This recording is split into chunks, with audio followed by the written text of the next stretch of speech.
I was waiting कि कुछ और लोग ज्वाइन कर लें, इसलिए I was not started speaking. Working capital management पे आज हमने बात करनी है।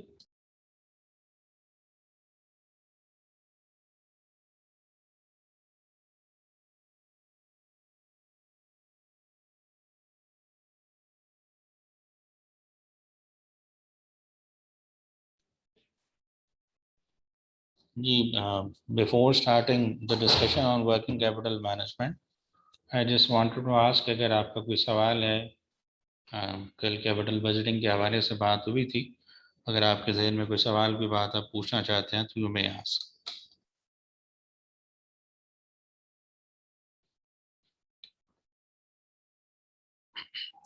जी, कोई सवाल नहीं है।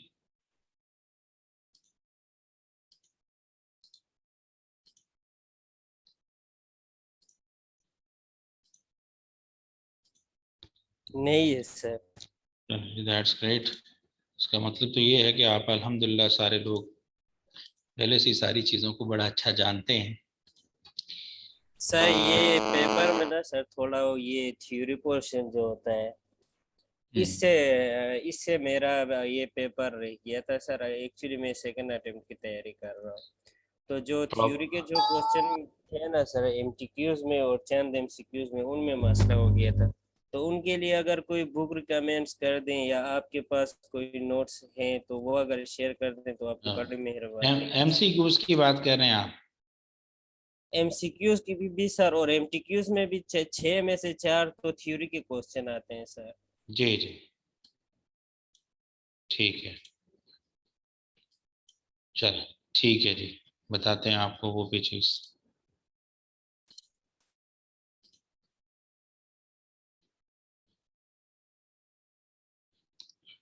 अच्छा जी, मैं ज़रा स्लाइड आपसे फाइल शेयर कर दूं वर्किंग कैपिटल मैनेजमेंट के हवाले से। जी, कोई बात कर रहे हैं? अस्सलाम वालेकुम सर। सर मुझे जी, आपसे एक चीज पूछनी थी कि नोशनल कॉस्ट के बारे में पूछना था। नोशनल एस्टिमेटेड कॉस्ट को कहते हैं, एंटीसिपेटेड कॉस्ट।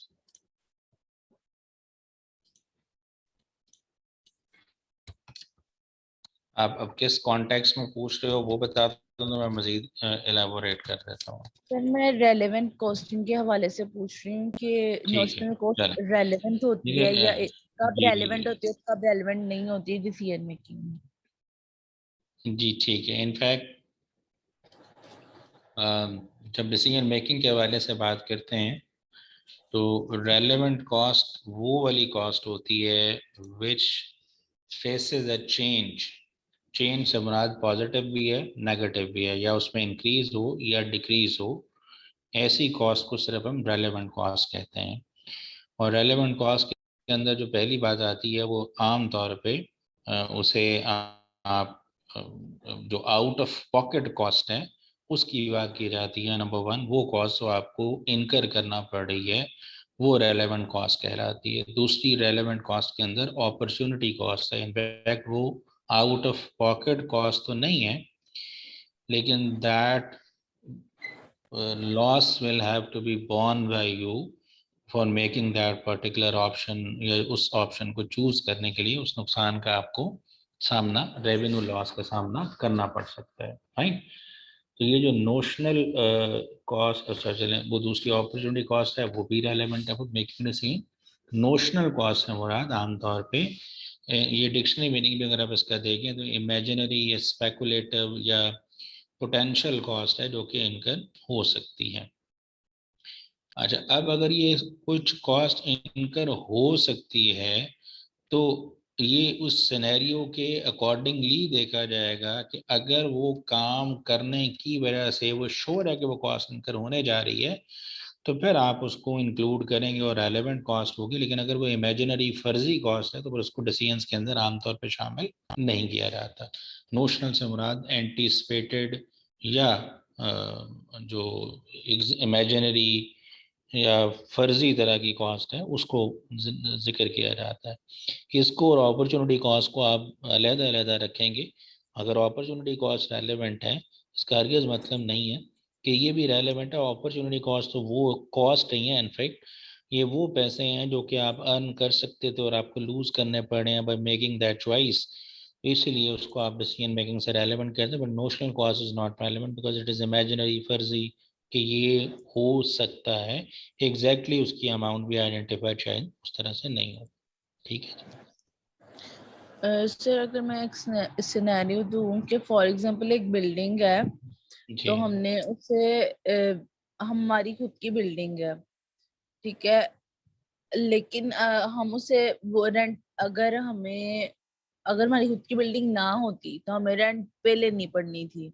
जी तो वो जो कॉस्ट है वो बिकॉज ऑफ हमारी ओनरशिप की वजह से हमें नहीं बियर करनी पड़ रही। जी हमें तो फेस नहीं क्या करना जो पड़ा। कॉस्ट है, रेंटल जो कॉस्ट है, देखिए सर शायद मैं दोबारा आपको ठीक से मैं कन्वे नहीं कर पा रही। जी जी देखिए एक बिल्डिंग है जो हमारी ओन्ड है।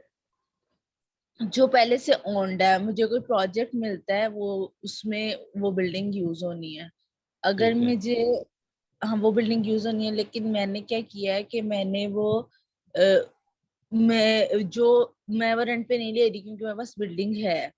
अगर मैं रेंट पे, अगर वो जो कॉस्ट है, जो रेंटल कॉस्ट है मेरे जी प्रोजेक्ट में, वो नॉशनल कॉस्ट होगी क्योंकि मेरी ठीक वो खुद की ओनरशिप की ठीक। वजह चलो से मुझे मिल मैं रही है। आपको लेकिन बताता अगर हूँ। कुछ कोई मैं और आपको वो करेगा काम तो फिर वो मैं आपको होगी। बताता हूँ आपकी मिसाल से पहले मैं एक और मिसाल आपके सामने रखता हूँ, पहले उसको ज़रा विजुअलाइज कर लें।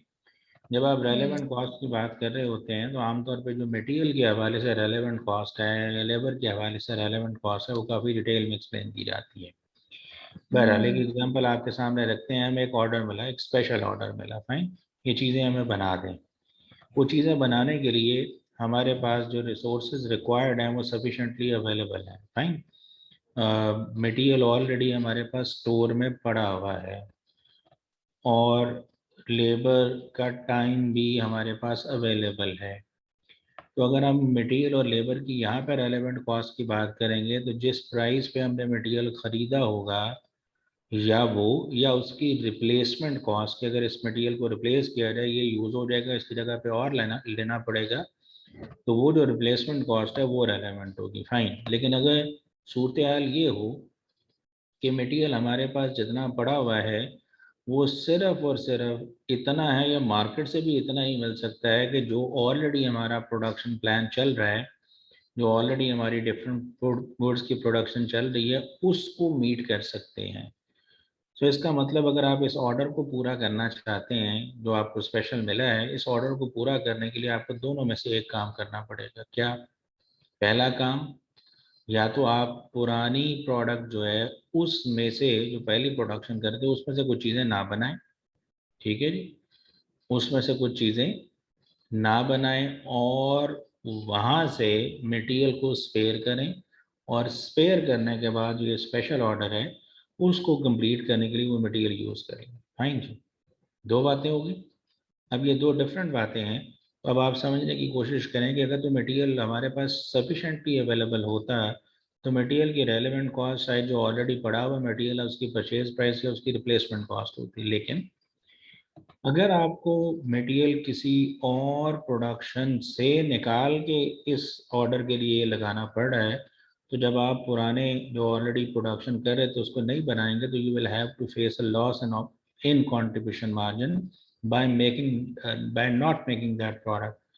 तो उस प्रोडक्ट को ना बनाने की वजह से जो नुकसान उठाना पड़ रहा है वो किस वजह से उठाना पड़ रहा है? इस प्रेजेंट चीज़ को बनाने के लिए जो स्पेशल ऑर्डर मिला है।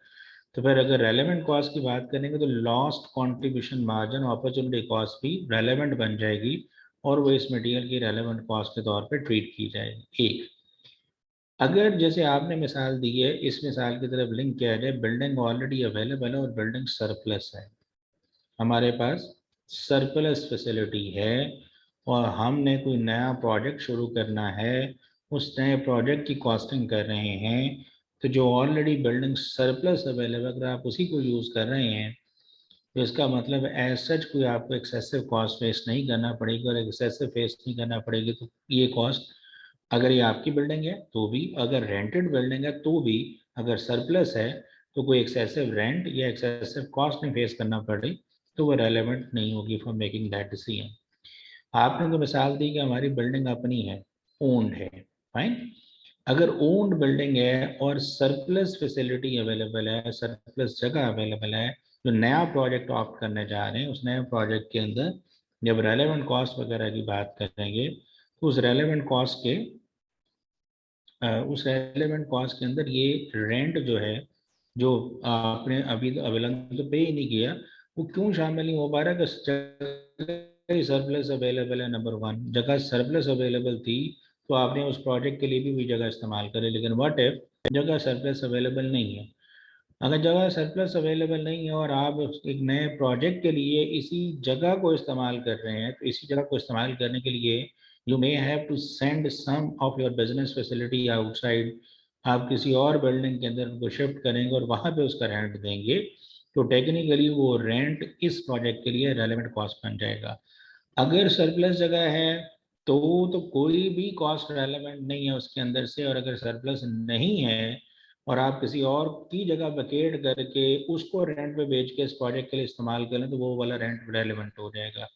आपका सिनेरियो बिल्कुल यूनिक है कि हमारी अपनी जगह है और हम एक प्रोजेक्ट लगाना चाह रहे हैं, और प्रोजेक्ट लगाने के लिए हमें जगह की रिक्वायरमेंट है, लेकिन चूंकि जगह सरप्लस ऑलरेडी अवेलेबल है, तो क्या उस बिल्डिंग का जो मार्केट में रेंट है उसको हम अपनी रेलेवेंट कॉस्ट के तौर पर ट्रीट कर सकते हैं? जवाब नहीं है, वो रेलेवेंट कॉस्ट नहीं होगा।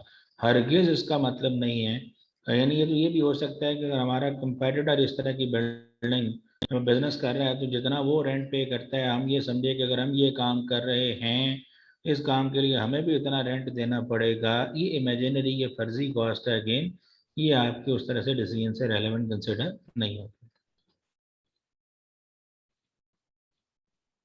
जी बात समझ आई?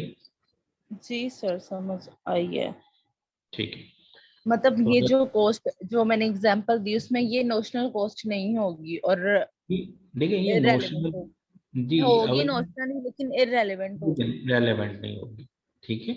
नोशनल इसकी हम्म। इसी को कह रहे हैं कि जो कि फर्जी कॉस्ट इनकर नहीं हो रही, आपने इमेजिन कर लिया कि ये कॉस्ट इनकर हो सकती थी या हो सकती है, ये एक्चुअली कॉस्ट इनकर नहीं हो रही, ना ये अपॉर्चुनिटी कॉस्ट है।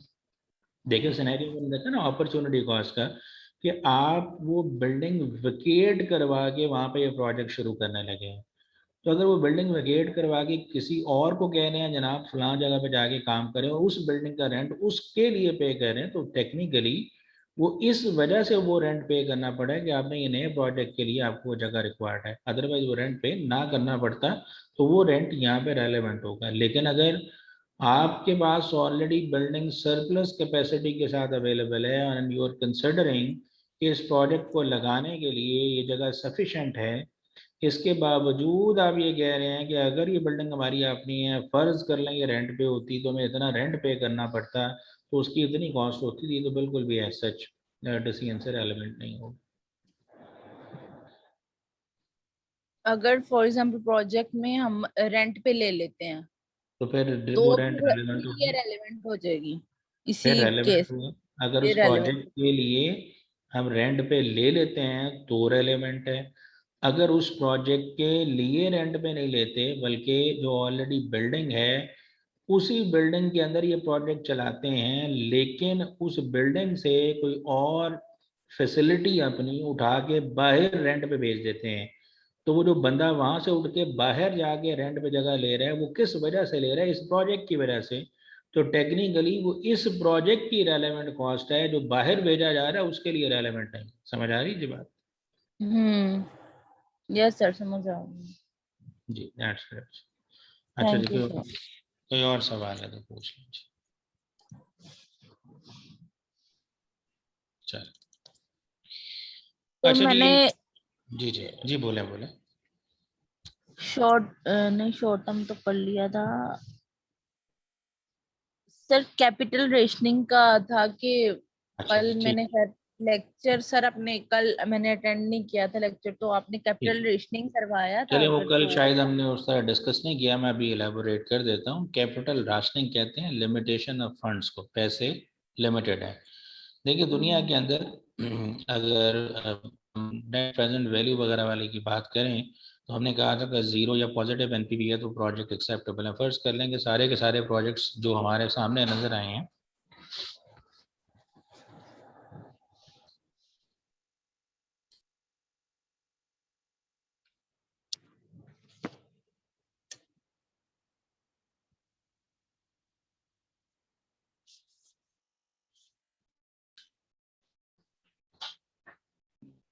एक मिनट ज़रा जी रुकिएगा, जस्ट अ मिनट, मुझे 1-2 मिनट दीजिएगा, मैं दोबारा बोलता हूँ।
जी तो मैं ये बता रहा हूँ जी कि इनफैक्ट जो कैपिटल राशनिंग से मुराद लिमिटेड फंड्स अगर हमारे पास अवेलेबल हैं तो फिर हम कैसा फैसला करते हैं। मैं ये बता रहा था कि हमने ये पढ़ा था कि पॉजिटिव अगर एनपीवी है तो जो जो प्रोजेक्ट पॉजिटिव एनपीवी दे रहे हैं वो हमारे लिए एक्सेप्टेबल है। लेकिन अगर हमने कंपैरिजन करना हो उसमें से, यानी हाईली अट्रैक्टिव हमारे लिए वो होगा जिसकी एनपीवी सबसे ज़्यादा है। चूँकि बिजनेसेस के अंदर और अगर हम प्रैक्टिकल लाइफ में देखें तो हमेशा रिसोर्सेज अनलिमिटेड नहीं होते, रिसोर्सेज लिमिटेड होते हैं। तो अगर बिजनेस के पास डिफरेंट प्रपोजल्स आ रही हों कि आपने बिजनेस में फ़लाँ प्लांट या फ़लाँ काम शुरू किया जा सकता है या फ़लाँ काम शुरू किया जा सकता है, तो सारे के सारे हम ऑप्ट कर सकते हैं अगर हमारे पास रिसोर्सेज सफिशेंट है। लेकिन अगर हमारे रिसोर्सेज सफिशेंट नहीं है, इनसफिशेंट रिसोर्सेज हैं, तो उन इनसफिशेंट रिसोर्सेज की और इनसफिशेंट रिसोर्सेज की वजह से फिर हमें चॉइस करना पड़ती है। हमें रैंकिंग करना पड़ेगी कि हम किस प्रोडक्ट को लें और किसको छोड़ दें। तो जो कैपिटल राशनिंग है वो इसी चीज़ का नाम है कि we are having limitation of funds. पैसे उतने हमारे पास सफिशेंट अवेलेबल नहीं है, और अगर सफिशेंट फंड्स अवेलेबल ना हो तो फिर जो हमारे पास प्रोजेक्ट्स की चॉइसेस हैं, आप उनमें से रैंकिंग करेंगे, और रैंकिंग करने के लिए प्रेफरेबली तो नेट प्रेजेंट वैल्यू की बेसिस पर रैंकिंग करेंगे, नंबर 1। नंबर 2, हमने कल परसों पढ़ा था कि प्रॉफिटेबिलिटी इंडेक्स एक चीज़ है कि अगर इनिशियल इन्वेस्टमेंट की अमाउंट डिफरेंट है तो फिर हर प्रोजेक्ट क्या क्या जो लाइकलीनेस है कि वो कौन सा बेहतर है या कौन सा कम बेहतर है, उसके बारे में डिसाइड करने के लिए आपको प्रॉफिटेबिलिटी इंडेक्स को यूज़ करना चाहिए। और प्रॉफिटेबिलिटी इंडेक्स की बुनियाद पे आप रैंकिंग करेंगे, और उस रैंकिंग की बुनियाद पे फिर आप डिसाइड करेंगे which projects should be opted number 1 first पे, और फिर कौन से, और जितने फंड्स अवेलेबल हैं उन तमाम फंड्स को आप यूज़ कर लें, और प्रॉफिटेबिलिटी इंडेक्स की बुनियाद पे आप रैंकिंग कर लें और फिर डिसाइड करें, तो आपको फ़ायदा होगा। मैं एक स्लाइड ज़रा शेयर कर दूँ जी आपसे, I was just opening that.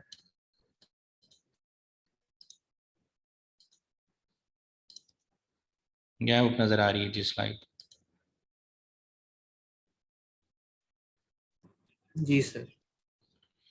Ji mention किया हुआ है, प्रॉफिट्स आर ऑफन, प्रोजेक्ट्स या प्रपोजल जो होती हैं वो आमतौर पे म्यूचुअली एक्सक्लूसिव होते हैं, आइदर और, या ये करना है या हमने वो करना है। Managers often choose between various positive NPV projects choose of limited resources unlimited नहीं है। अगर लिमिटेड होंगे तो हम इसको कैपिटल से हमारा सरमाया होता है ना, फंड्स राशनिंग जब मुराद लिमिटेशन है, फंड्स की लिमिटेशन है, उसके अकॉर्डिंगली हम डिसाइड करेंगे। Tempting to choose the project with the higher NPV, आप उस प्रोजेक्ट को चूज करेंगे जिसकी हायर एनपीवी होगी। लेकिन ये हमने बात बताई कि ये दो प्रोजेक्ट्स हैं, एक की एनपीवी 18,000, एक की 20,000 है। प्रोजेक्ट ए जो है उसकी इन्वेस्टमेंट 40,000 है, प्रोजेक्ट बी की इन्वेस्टमेंट 90,000 है। तो अपेरेंटली तो प्रोजेक्ट बी रैंक नंबर 1 पे फॉल करता है और प्रोजेक्ट ए रैंक नंबर 2 पे। लेकिन अगर इनिशियल इन्वेस्टमेंट की अमाउंट डिफरेंट होती है तो फिर इट्स फार बेटर कि आप डिसाइड करें बेस्ड अपॉन प्रॉफिटेबिलिटी इंडेक्स। और ये उसका तरीकाकार बताया गया था कि आपके जो present values of net cash flows हैं उसको इनिशियल इन्वेस्टमेंट से डिवाइड करें, तो higher the profitability index more attractive will be the project. तो हम प्रॉफिटेबिलिटी इंडेक्स की बुनियाद पर फिर रैंकिंग कर लेंगे, और जो जितने फंड्स अवेलेबल हैं उसको फिर इस तरह रैंक वाइज इस्तेमाल करेंगे, पहले किस प्रोजेक्ट पे लगाने, फिर किस प्रोजेक्ट पे लगाने, और उसके बाद किस प्रोजेक्ट पे लगाने। आई होप बात समझ आई। Okay sir. जी ओके, कोई और भी सवाल है तो पूछ सकते हैं। एक सेंसिटिविटी एनालिसिस का पूछना था। अच्छा जी, ठीक है। ये कल जब हम बात कर रहे थे, ये मुख्तलिफ जो प्रैक्टिस क्वेश्चन किए थे, एक अगर आप रिकॉल कर सके, जब IRR पे हम बात कर रहे थे तो ये बात हुई if you can check over है कि अगर हम कैलकुलेट कर रहे थे जी IRR, शायद इस सवाल का था या किसी और का था प्रॉब्लली, हाँ जी शायद इसी का था। तो ये देखिए, एक अगर हम 10% पे डिस्काउंट रेट यूज़ कर रहे थे तो पॉजिटिव NPV था, और 11% पे हम NPV निकाल रहे हैं तो ये नेगेटिव NPV जो लोकल मौजूद थे। तो यहाँ से ये बात समझने की ज़रूरत है कि जो आपके कैश फ्लोज हैं, तीन चीज़ें जो इनफैक्ट इस डिसीजन के अंदर काउंट कर रही हैं, तीन चीज़ें। एक उसमें इनिशियल इन्वेस्टमेंट है,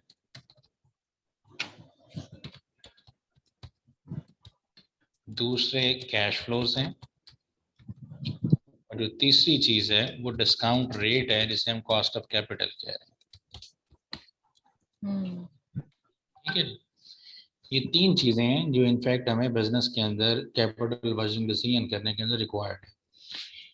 अब अगर आप देखें कि 10 से 11% डिस्काउंट रेट होगा, ना इनिशियल इन्वेस्टमेंट में फ़र्क पड़ा ना कैश फ्लोज में फ़र्क पड़ा, वो वही रहे 2,10,000 पर एनम, तो आपका डिसीजन वही नहीं रहा बल्कि चेंज हो गया है। ठीक है, तो दूसरे लफ्ज़ों में अगर मैं आपको समझाने के लिए कहूँ कि हमारा डिस्काउंट रेट जो है ये 10% बढ़ गया है, 10% बढ़ गया है, यानी 10% लेंगे तो 1 बनेगा, 10% इंक्रीज कर गया, 11% चला गया। फाइन, अगर ये 11% पे चला गया तो हमारा प्रोजेक्ट जो है वो एक्सेप्टेंस रीजन से निकल के रिजेक्शन रीजन में जा रहा है, कि अगर 11% कॉस्ट ऑफ कैपिटल हो तो हम ये प्रोजेक्ट एक्सेप्ट नहीं करेंगे। रीज़न कि यहाँ पे NPV नेगेटिव हो जाती है।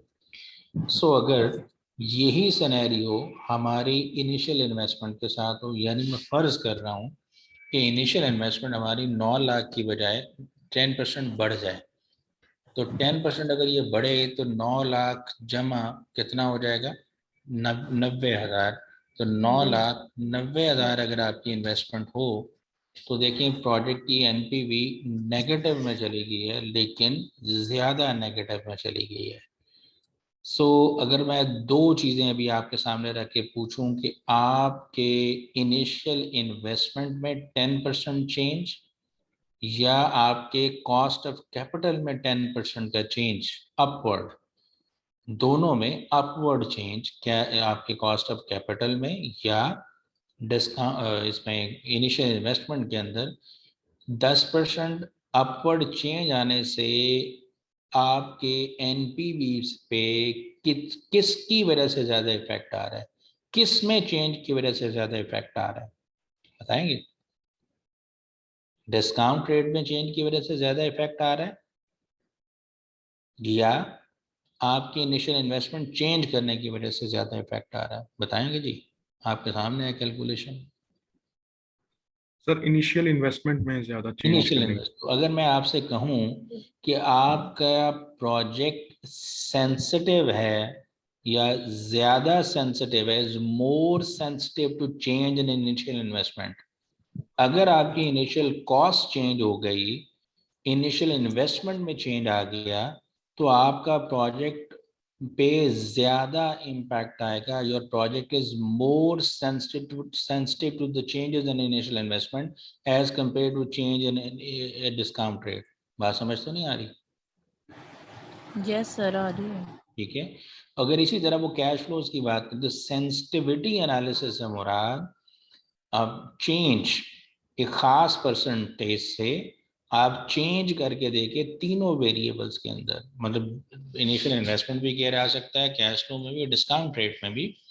अगर आप एक खास तनासुब से चेंज करते हैं तो किस चीज की चेंज की वजह से आपके डिसीजन पे ज्यादा असर पड़ता है, आप ज्यादा एफर्ट बिजनेस के अंदर उस चीज को कंट्रोल में रखने के लिए लगाएंगे, because your project is more sensitive to change in that particular variable. तो आप उस वेरिएबल को कंट्रोल में रखने की बात करेंगे, बिकॉज अगर उस वेरिएबल के अंदर चेंज आया तो आपका प्रोजेक्ट जो है वो ज्यादा नुकसान में जा सकता है। बात समझ पा रहे हैं? Yes sir. जी जी। सर। तो सेंसिटिविटी एनालिसिस किसी भी चीज के अंदर किया जा सकता है to check the project sensitivity, कि प्रोजेक्ट किन चीजों की वजह से ज्यादा, किन में चेंज की वजह से ज्यादा उस पर असर आ सकता है। तो हम अपनी ज्यादा एफर्ट्स बिजनेस के अंदर उस चीज को कंट्रोल करने के लिए लगाते हैं, इंस्टेड ऑफ कि बाकी चीजों को कंट्रोल करने के लिए लगाएं, हम इसको कंट्रोल करने के लिए ज्यादा एफर्ट लगाएं। बात समझ आ रही है जी?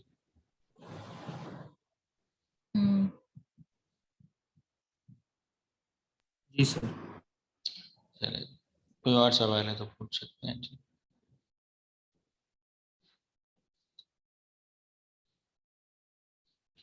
Yes sir.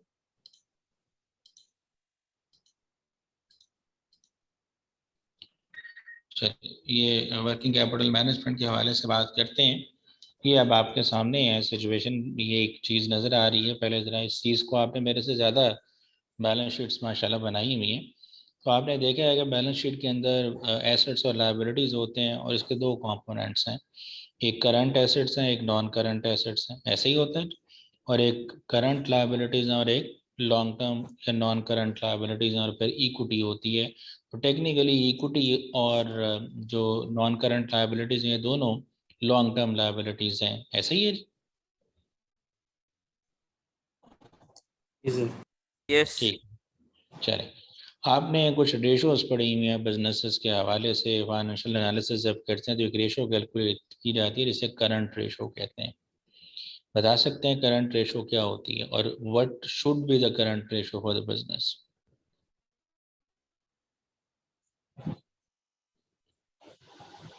Current ratio of current ratio asset, ratio of जी करंट जी, एसेट्स टू करंट लायबिलिटीज। ठीक है। तो करंट एसेट्स ज़्यादा होने चाहिए और करंट लायबिलिटीज कम होनी चाहिए, या इससे ऑपोजिट सिनेरियो होना चाहिए? सर आइडियली तो एसेट्स ज्यादा होने चाहिए। आइडियली एसेट्स ज़्यादा होने चाहिए, क्यों ज़्यादा होने चाहिए?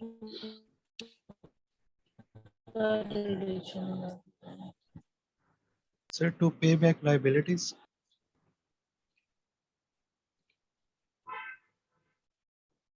जी, to pay back the liabilities. Okay, अगर लायबिलिटीज पे करनी है,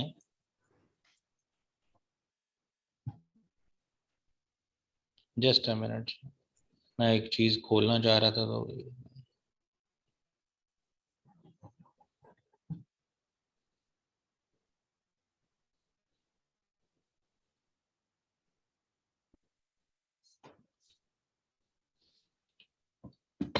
इस बार, अच्छा जी। नहीं, वो वेल चीज़ वो नहीं है तो अच्छा जी, मैं ये बता रहा हूँ कि आप कह रहे हैं कि करंट एसेट्स ज़्यादा होना चाहिए, और आपका शायद वो रटा बटा ये भी कहता है कि 2:1 आपकी करंट रेशो होनी चाहिए। शायद करंट एसेट्स ज़्यादा होने चाहिए और करंट लायबिलिटीज कम होने चाहिए। शायद ऐसा ही है, लेकिन अगर आप इस चीज़ को समझने की कोशिश करें मज़ीद डिटेल में जाके, तो आपको एक और चीज़ समझ आती है कि आम तौर पे जो करंट लायबिलिटीज़ होती हैं, इन्हें हम लो कॉस्ट फंड्स कहते हैं। ये वो फंड्स हैं जो बिजनेस के अंदर आए हैं, जिन्हें हम लो कॉस्ट कह रहे हैं। और जो लॉन्ग टर्म लायबिलिटीज़ या एक्विटी है, ये टेक्निकली हाई कॉस्ट फंड्स हैं। इसको समझाने के लिए मैंने यहाँ पे एक चीज़ लिखी हुई है कि अगर आम तौर पे आप देखें बिजनेस के अंदर अकाउंट्स पेएबल ही करंट लायबिलिटीज में फॉल करते हैं। कुछ और अनपेड एक्सपेंसेस भी हो सकते हैं, बैंक ओवरड्राफ्ट या ऑल दैट, इस तरह की चीज़ें भी हो सकते हैं, लेकिन यूजुअली अकाउंट्स पेएबल होते हैं जो कि इस चीज़ का पार्ट बनते हैं। फाइन जी, एक सेकंड दीजिएगा।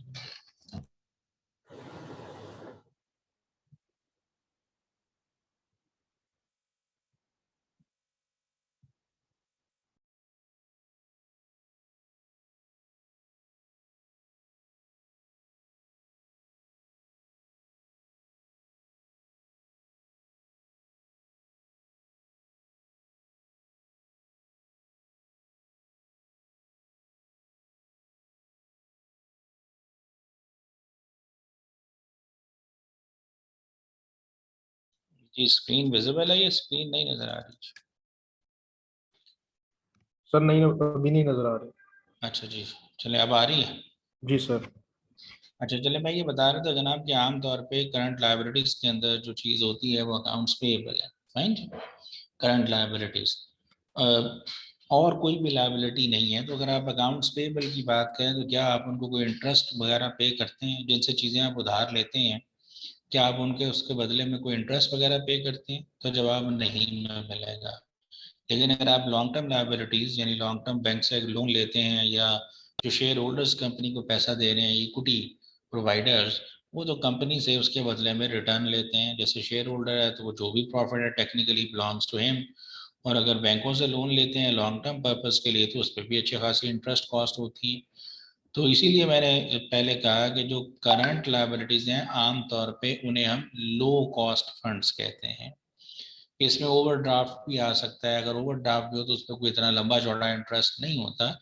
जो लॉन्ग टर्म लायबिलिटीज या इक्विटी है, ये हाई कॉस्ट फंड्स हैं। बात समझ पा रहे हैं जी? बात समझ पा रहे हैं?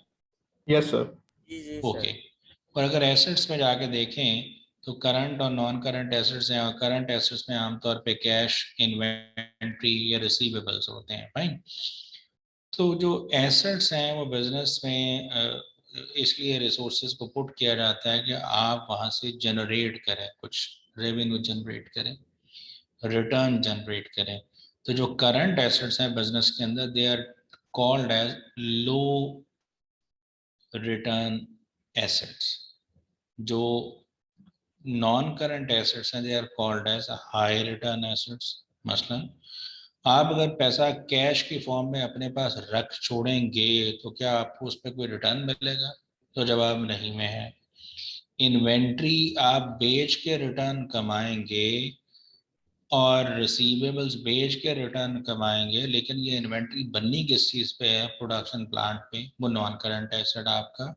तो बिजनेस के अंदर शॉर्ट टर्म एसेट्स के अंदर पैसा कमिट करने की बजाय अगर आप नॉन करंट एसेट में पैसा कमिट करेंगे तो आपको लॉन्ग रन में रिटर्न्स मिलेंगे, और ज़्यादा रिटर्न्स होंगे as compare to current assets.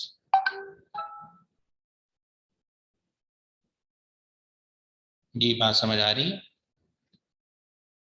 Sir ये रिपीट कर दीजिएगा, थोड़ी सी नेट का चलिए प्रॉब्लम। मैं बता रहा हूँ।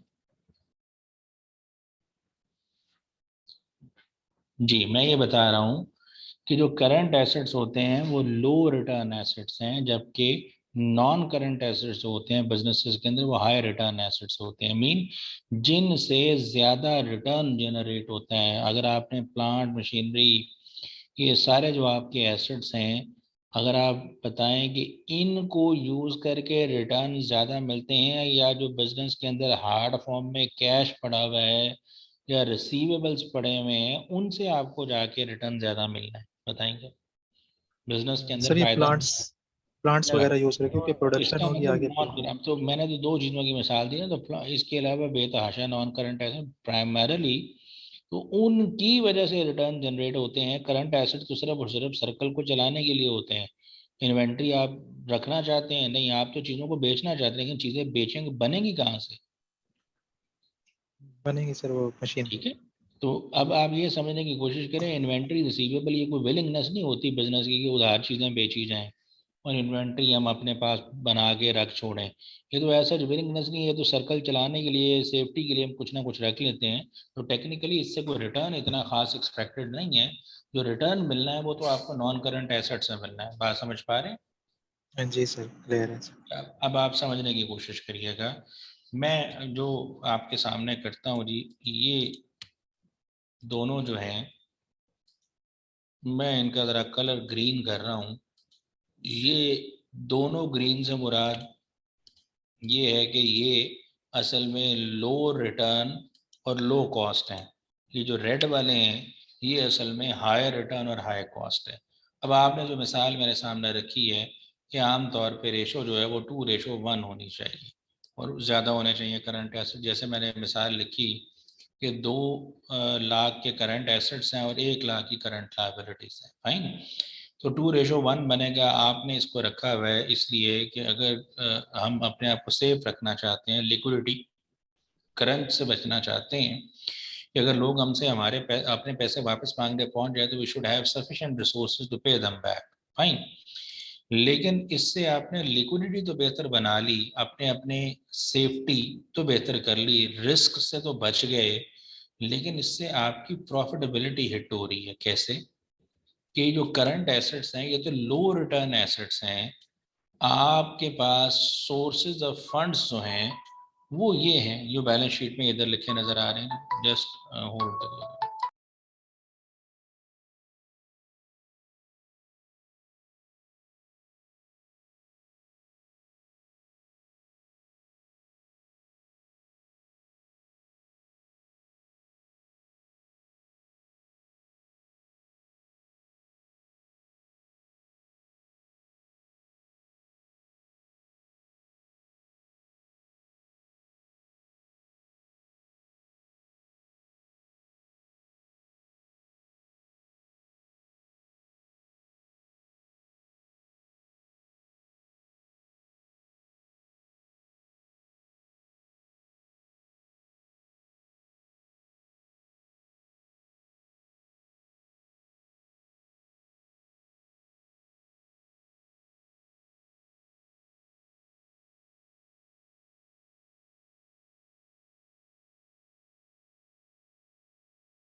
जी सॉरी, तो मैं ये बता रहा हूँ कि अगर ये 2:1 निकाल रहे हैं तो इससे रिस्क का तो आप बच गए, लिक्विडिटी रिस्क से, कि अगर आपके पास पेएबल्स को पे करने का टाइम है तो you are having sufficient resources. But on the other side जो आपको चैलेंज का सामना करना पड़ेगा वो चैलेंज ये है कि आपने हाई कॉस्ट फंड्स को, यानी ये 2 लाख रुपए के जो करंट एसेट्स हैं ये कहाँ से फाइनेंस होके आए हैं, सोर्सेज ऑफ फाइनेंस तो ये हैं सारे, इसमें से करंट लायबिलिटी से जो पैसा फाइनेंस हुआ हुआ है वो तो 2 लाख में से 1 लाख है।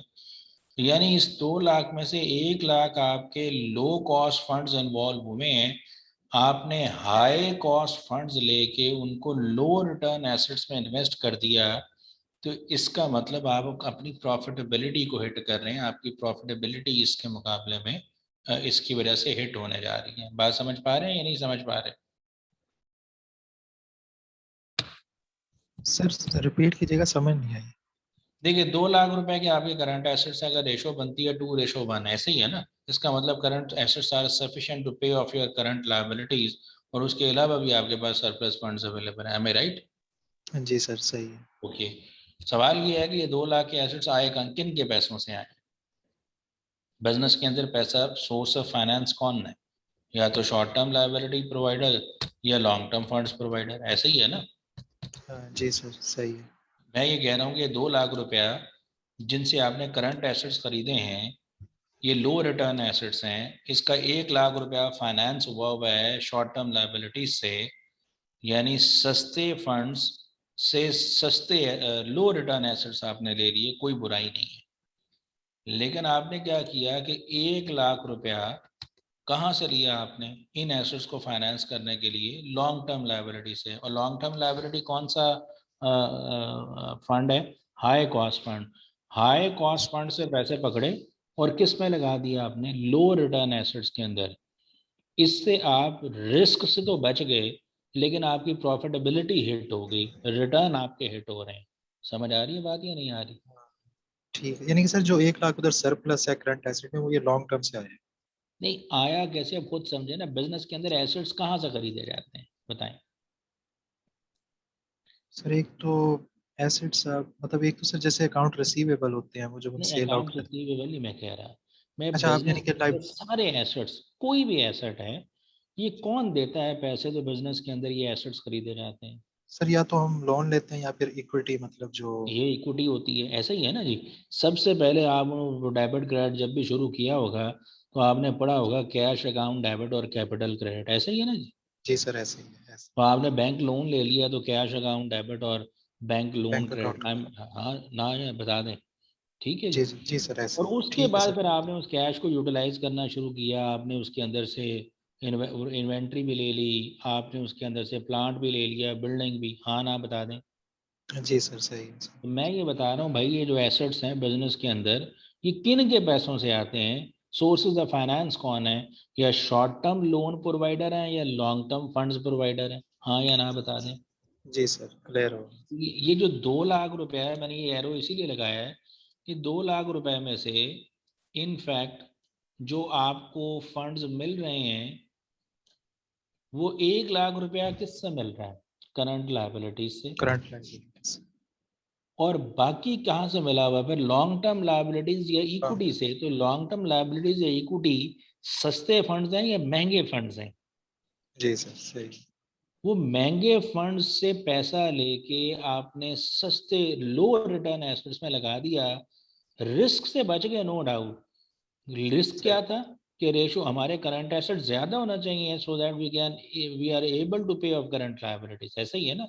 वो है जी बिल्कुल सर हमारे सामने है।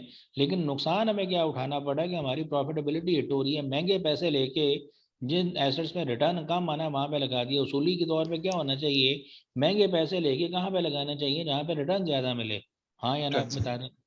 जी सर क्लियर है हाँ, सर। ठीक है। ये अब ये दूसरा सिनेरियो मैं आपके साथ, तो यानी अगर हम ये ज़्यादा एसेट्स मेंटेन करते हैं तो इससे हमें हमारी रिस्क तो कम हो जाता है लेकिन प्रॉफिटेबिलिटी पे हमें हिट का सामना करना पड़ता है, फाइन। और अगर हम इधर आ जाएं दूसरे वाले सिनेरियो के अंदर, मैंने उल्टा कर दिया, करंट एसेट्स 1 लाख हैं और 2 लाख की करंट लायबिलिटीज है, फाइन। इससे आपका रिस्क बढ़ गया कि अगर लोग जिनको आपने पैसे विद इन 1 ईयर पे करने हैं वो आपसे लेने के लिए पहुंच गए तो आपके पास तो पैसे ही इतने नहीं पड़े हुए करंट एसेट्स के अंदर, what you have to do then, आपको क्या करना पड़ेगा, वो पैसे कहाँ से लेने पड़ेंगे, नॉन करंट एसेट से। आपको नॉन करंट एसेट सेल करके अपनी लायबिलिटीज को अदा करना पड़ेगा, हाँ या ना बताएं। जी सर। तो इसका मतलब रिस्क लेवल कम होगा या रिस्क बढ़ जाएगा, डिफॉल्ट करने का रिस्क, लिक्विडिटी बढ़ रिस्क जाएगा बढ़ सर। बढ़ बढ़ जाएगा। जाएगा। क्यों बढ़ जाएगा कि आपने अगर 1 लाख रुपया आपके पास पड़ा हुआ है करंट एसेट्स के अंदर, आपने उनसे 2 लाख की लाइबिलिटी, करंट एसेट्स वो हैं जिनसे विद इन 1 ईयर पैसा रिकवर हो जाएगा, करंट लाइबिलिटीज वो जिनको विद इन 1 ईयर पे करना है। वो लोग अपने पैसे लेने पहुंच गए, आपके पास पैसे सारे 1 लाख हैं, आप उनको 1 लाख तो दे देंगे लेकिन बाकी 1 लाख कहाँ से देंगे, अपने नॉन करंट एसेट्स बेच के। तो क्या कोई बिजनेस सर्वाइव कर जाता है अगर वो नॉन करंट एसेट्स बेचना शुरू कर दे? नहीं सर। No sir. इसका मतलब अगर ऐसे हम रखते हैं करंट रेशो 0.5 रेशो 1, तो हमें लिक्विडिटी रिस्क का, डिफॉल्ट रिस्क का, चैलेंज का सामना करना पड़ेगा। लेकिन दूसरा सिनेरियो हमारे सामने ये आता है भाई कि 2 लाख वाले जो फंड्स हैं ये सस्ते हैं, ये सस्ते फंड से आपने लो रिटर्न एसेट्स में पैसा इन्वेस्ट किया 1 लाख रुपया, और सस्ते फंड्स लेके आपने हायर रिटर्न एसेट्स में इसमें से 1 लाख रुपया इन्वेस्ट कर दिए, एम आई राइट?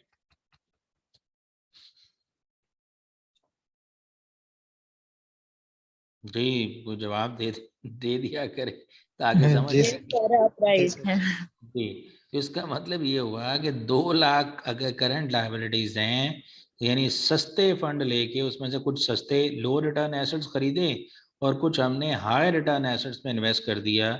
ये तो बहुत अच्छा हो गया कि हमने सस्ते फंड से ज़्यादा रिटर्न जनरेट करने वाले एसेट्स में भी पैसा लगा दिया। अगर ऐसा कर रहे हैं तो इससे प्रॉफिटेबिलिटी तो बढ़ रही है हमारी, लेकिन दूसरी तरफ रिस्क भी बढ़ता जा रहा है, हाँ या ना बता दें। जी सर। हाँ ठीक है जी। तो ये जो ऊपर वाली हमने बात की है ये वर्किंग कैपिटल मैनेजमेंट की पॉलिसी है, इसे हम कंजर्वेटिव पॉलिसी कहते हैं भैया, कंजर्वेटिव। हम ज़्यादा एसेट्स रख रहे हैं, हम इसलिए रख रहे हैं कि चलें कोई नहीं, हमें नुकसान हो जाए लेकिन एटलीस्ट हम डिफॉल्ट ना कर सके, तो ये कंजर्वेटिव पॉलिसी है। और जो दूसरे वाली है this is called as aggressive policy, aggressive approach. आप कहते हैं कोई बात नहीं, अगर देना पड़ जाएगा तो जब देना पड़ेगा तब की तब देखी जाएगी, अभी हम सस्ते फंड्स लेके उनको हाई रिटर्न एसेट्स में लगाते हैं ताकि वहां से ज़्यादा रिटर्न जनरेट किया जा सके। प्रॉफिटेबिलिटी को फोकस कर रहे हैं, यहाँ पे आपका फोकस प्रॉफिटेबिलिटी पे है। रिस्क आप रिस्क के बारे में आप एग्रेसिव अप्रोच रखते हैं, कोई बात नहीं, रिस्क फेस कर लेते हैं, लेकिन पहले वाली अप्रोच के अंदर you are conservative to risk.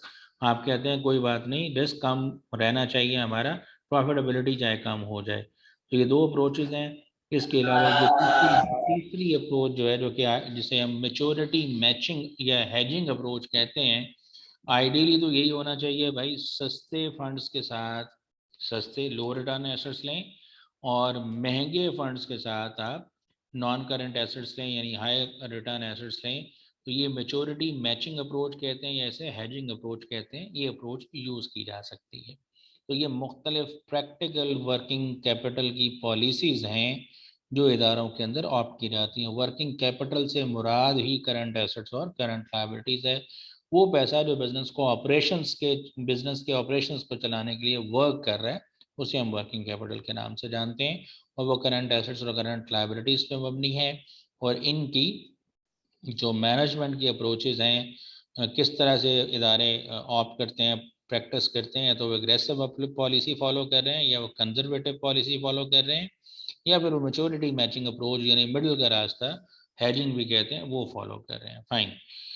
तो अगर हम अपने बिजनेस के अंदर वर्किंग कैपिटल को मैनेज करना चाहते हैं तो there are certain working capital ratios. एक ही तो नहीं है, अच्छा एक ही है तो डिलीट होना चाहिए ये। ओके जी, मुख्तलिफ ये सारा कुछ इसमें लिखा है भाई, आप जरा इसको देख लीजिएगा। मुख्तलिफ चीज़ें आप जो हैं रेशोज मुख्तलिफ कैलकुलेट करते हैं। उसमें आमतौर पे इफ़ यू रिमेंबर तो एक इन्वेंट्री टर्नओवर रेशो होती है, रिसीवेबल टर्नओवर रेशो होती है, और अकाउंट्स पेएबल टर्नओवर रेशो भी होती है। ये आप नंबर ऑफ डेज में भी कैलकुलेट करते हैं, और इसके अलावा आप इसको कैलकुलेट करते हैं नंबर ऑफ टाइम्स के अंदर भी। अब ये तरीकाकार आप मेरे से ज़्यादा बेहतर जानते हैं। इन्वेंट्री टर्नओवर रेशियो कैलकुलेट होती है, कॉस्ट ऑफ गुड्स सोल्ड को आप एवरेज इन्वेंट्री से डिवाइड करते हैं, और एवरेज इन्वेंट्री ऐसे कैलकुलेट होती है, opening plus closing inventory divide by 2।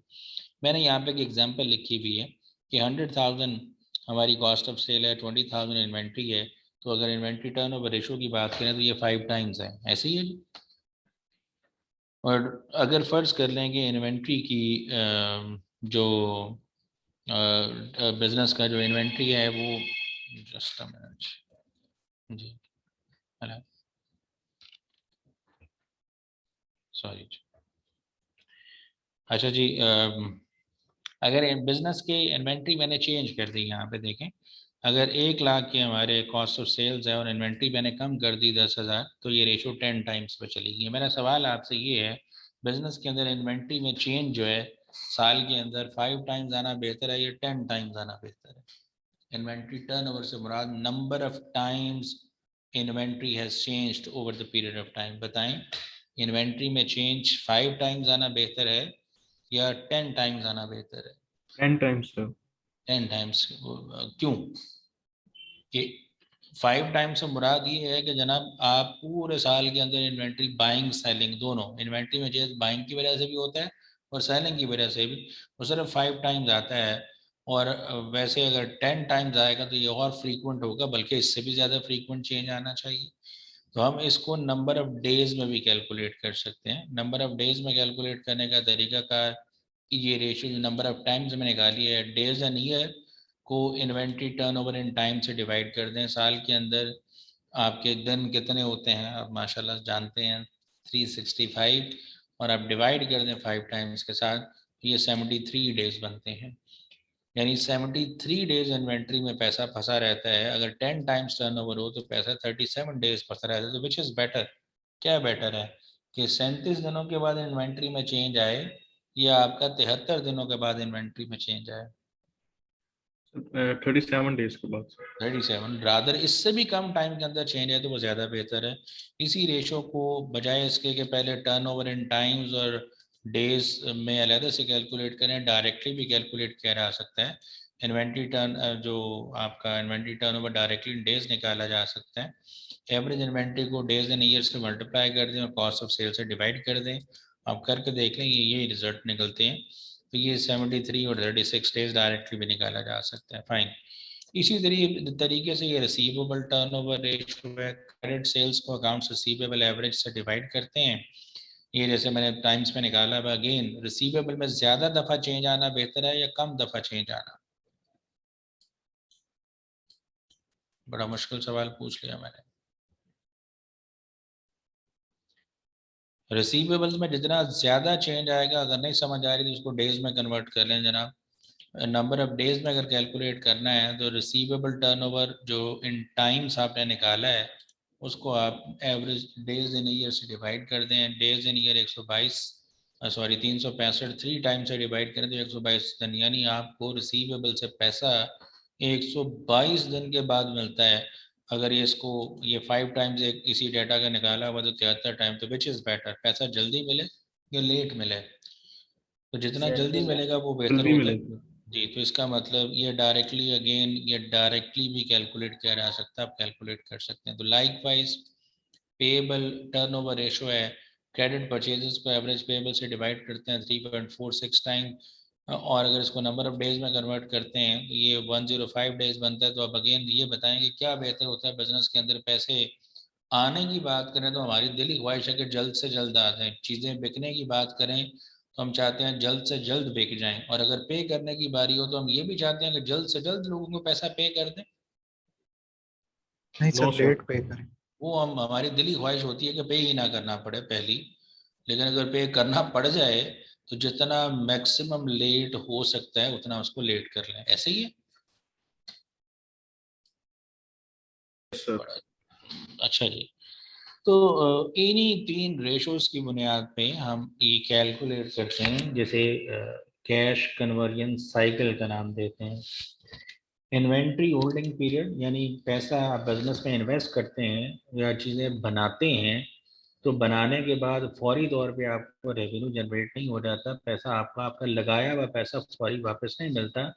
पहले तो वो पैसा इन्वेंट्री में ब्लॉक हो जाता है until that inventory is being sold, तब तक आपका पैसा आपको लगाया हुआ नहीं मिलना। तो कैश कन्वर्जन साइकिल से मुराद the time it will take to get back your money, आपका लगाया हुआ पैसा जो आपने बिजनेस में इन्वेस्ट किया है चीज़ें बना के बेचने के लिए, तो कितने टाइम के अंदर आपको पैसा वापस मिलता है।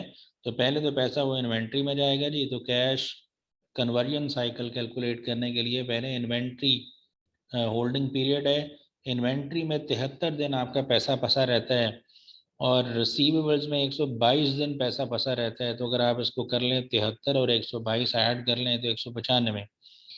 लेकिन ये जो इन्वेंट्री है इसका कुछ पीरियड तो आप लोगों से पैसा फाइनेंस करवा लेते हैं पेएबल्स टर्नओवर की वजह से। तो इसमें से पेएबल होल्डिंग पीरियड जो है या पेएबल पेमेंट पीरियड जो वो माइनस कर दें तो आपका कैश कन्वर्जन साइकिल निकलता है।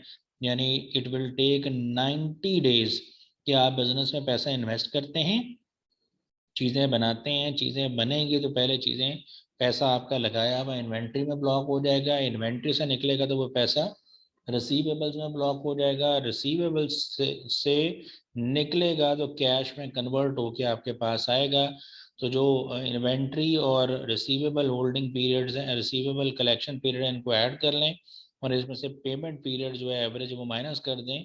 तो ये this is called as net cash conversion cycle. On average 90 days लगते हैं आपका कैश कलेक्ट होने के अंदर, आपका पैसा लगाया हुआ आपको वापस मिलने के अंदर। बिकॉज जब पैसा वापस आएगा तो ही आप उसको बिजनेस में री इन्वेस्ट करेंगे और चीज़ें लेंगे मटेरियल वगैरह, उससे आप फिर चीज़ें बनाएंगे, फिर चीज़ें, ये साइकिल चलना शुरू होगा। तो ये टोटल जो साइकिल टाइम है वो 90 डेज का है हमारा। एज कम्पेयर टू दिस, हम अगर चाहते हैं कि हमारा मतलब कैश कन्वर्जन साइकिल जितना छोटा होगा उतना बिजनेस के लिए बेहतर है या जितना लंबा होगा वो बिजनेस के लिए बेहतर है? मुश्किल सर सवाल कर जितना लिया। छोटा होगा सर, जितना जितना छोटा छोटा होगा। होगा, जितना छोटा होगा। तो अगर जितना छोटा करना है तो इसका मतलब ये छोटा तब हो सकता है या तो आपका इन्वेंट्री होल्डिंग पीरियड कम हो जाए, ऐसे ही है, हाँ ना Yes, बता sir. दें। जी सर।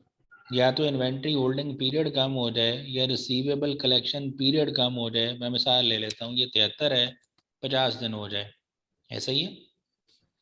जी सर। ये ये 50 बड़बड़ दिन, ठीक है जी, चलें इसको 100 कर देता हूँ, ये 100 दिन पे हो जाए, 150 हो गया। 150 में से ये जो पेबल्स वाला पीरियड है अगर ये प्रोलॉन्ग हो जाए, लोग। एक मिनट जी रुकिएगा सर। जी, मैं बता बता दूँ।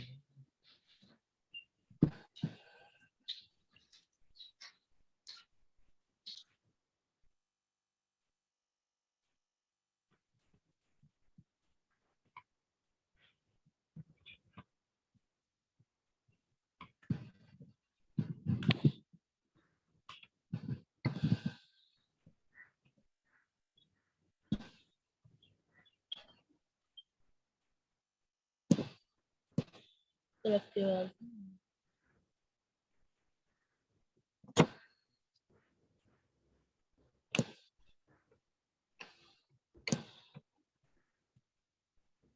क्या हो गया है?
जी सॉरी, तो मैं ये आपके सामने रख रहा था जी बात की, या तो हम इन्वेंट्री होल्डिंग पीरियड कम करें, यानी किसी एक को कम करें, रिसीवेबल को कम करें, या पेबल्स पीरियड प्रोलॉन्ग कर दें, तो हमारा जो है वो फर्क सामने आएगा। मैं आपके सामने यहाँ पे चेंज करता हूँ। देखिए पहले 90 डेज है, अगर इसको 50 करते हैं तो ये 67 डेज पे चला जाता है। यानी एक रास्ता कैश कन्वर्जन साइकिल को छोटा करने का, हमें इन्वेंट्री होल्डिंग पीरियड को कम करना चाहिए। समझ आ रही है बात जनाब? हाँ या ना बताते जाइएगा। एनीवन? वो रिस्पॉन्ड कर सकें। जी सर सही। अच्छा, आपकी आवाज़ मुझे नहीं आ रही है, मेरी आपको नहीं आ रही है जी आवाज़? जी आ सर आ रही रही है है, सर क्लियर है आपकी सर। आवाज।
जी सॉरी, तो वो आवाज़ के कुछ इशू था, मैं उसको सेट कर रहा था जी, मुझे आप लोगों की आवाज़ नहीं आ रही थी, आई थी और गायब हो गई थी। एनीवे, तो मैं ये बता रहा था कि देखें, अगर इन्वेंट्री होल्डिंग पीरियड 73 डेज से हमने कम किया और 50 कर दिया तो हमारा कैश कन्वर्जन साइकिल छोटा हो गया। तो there is one way to reduce the cash conversion cycle कि आप अपनी इन्वेंट्री होल्डिंग पीरियड को कम करें। वर्किंग कैपिटल मैनेजमेंट के 3 कंपोनेंट्स हैं, उसमें से एक कंपोनेंट है इन्वेंट्री मैनेजमेंट। ये जो हम इन्वेंट्री होल्डिंग पीरियड को कम करने की बात कर रहे हैं, ये इन्वेंट्री होल्डिंग पीरियड कम करने से मुराद ही ये है कि हम इन्वेंट्री को मैनेज करें। मैनेज करेंगे तो इन्वेंट्री होल्डिंग पीरियड कम हो जाएगा, नंबर 1। नंबर 2, अगर हम इन्वेंट्री होल्डिंग पीरियड को कम नहीं कर सकते तो हमने कहा कि रिसीवेबल कलेक्शन पीरियड को कम कर लें।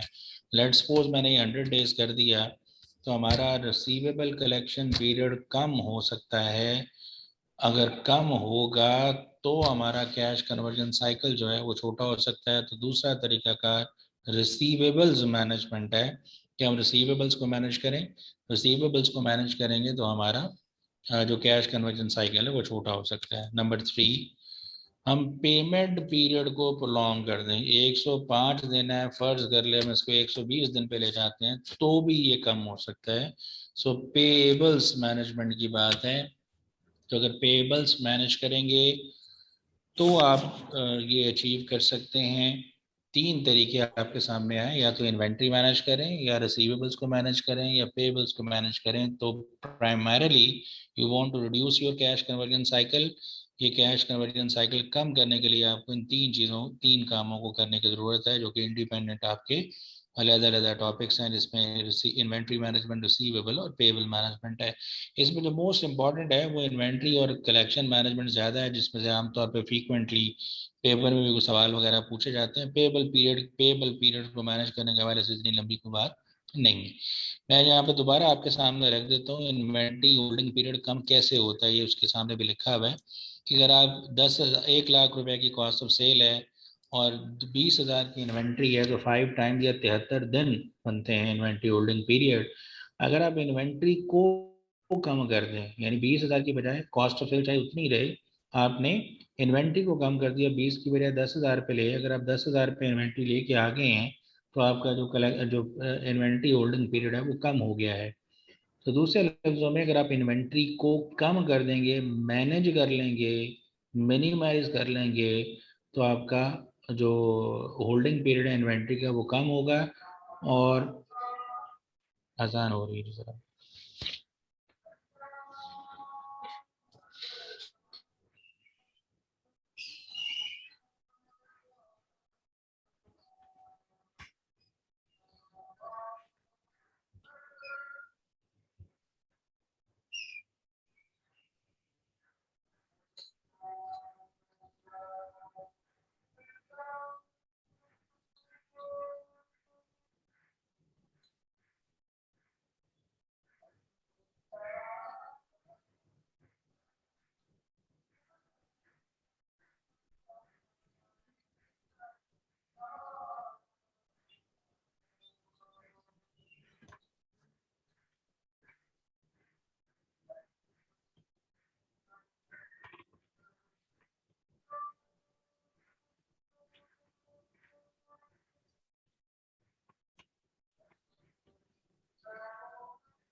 जी, तो मैं ये बता रहा था कि अगर इन्वेंट्री को आप कम कर लेते हैं तो आपका जो टर्नओवर या नंबर ऑफ डेज में जो इन्वेंट्री टर्नओवर है वो कम हो जाता है। या रिसीवेबल्स की तरफ भी देखें तो अगर 50,000 के रिसीवेबल हैं तो टर्नओवर 3 टाइम के ये 122 डेज है।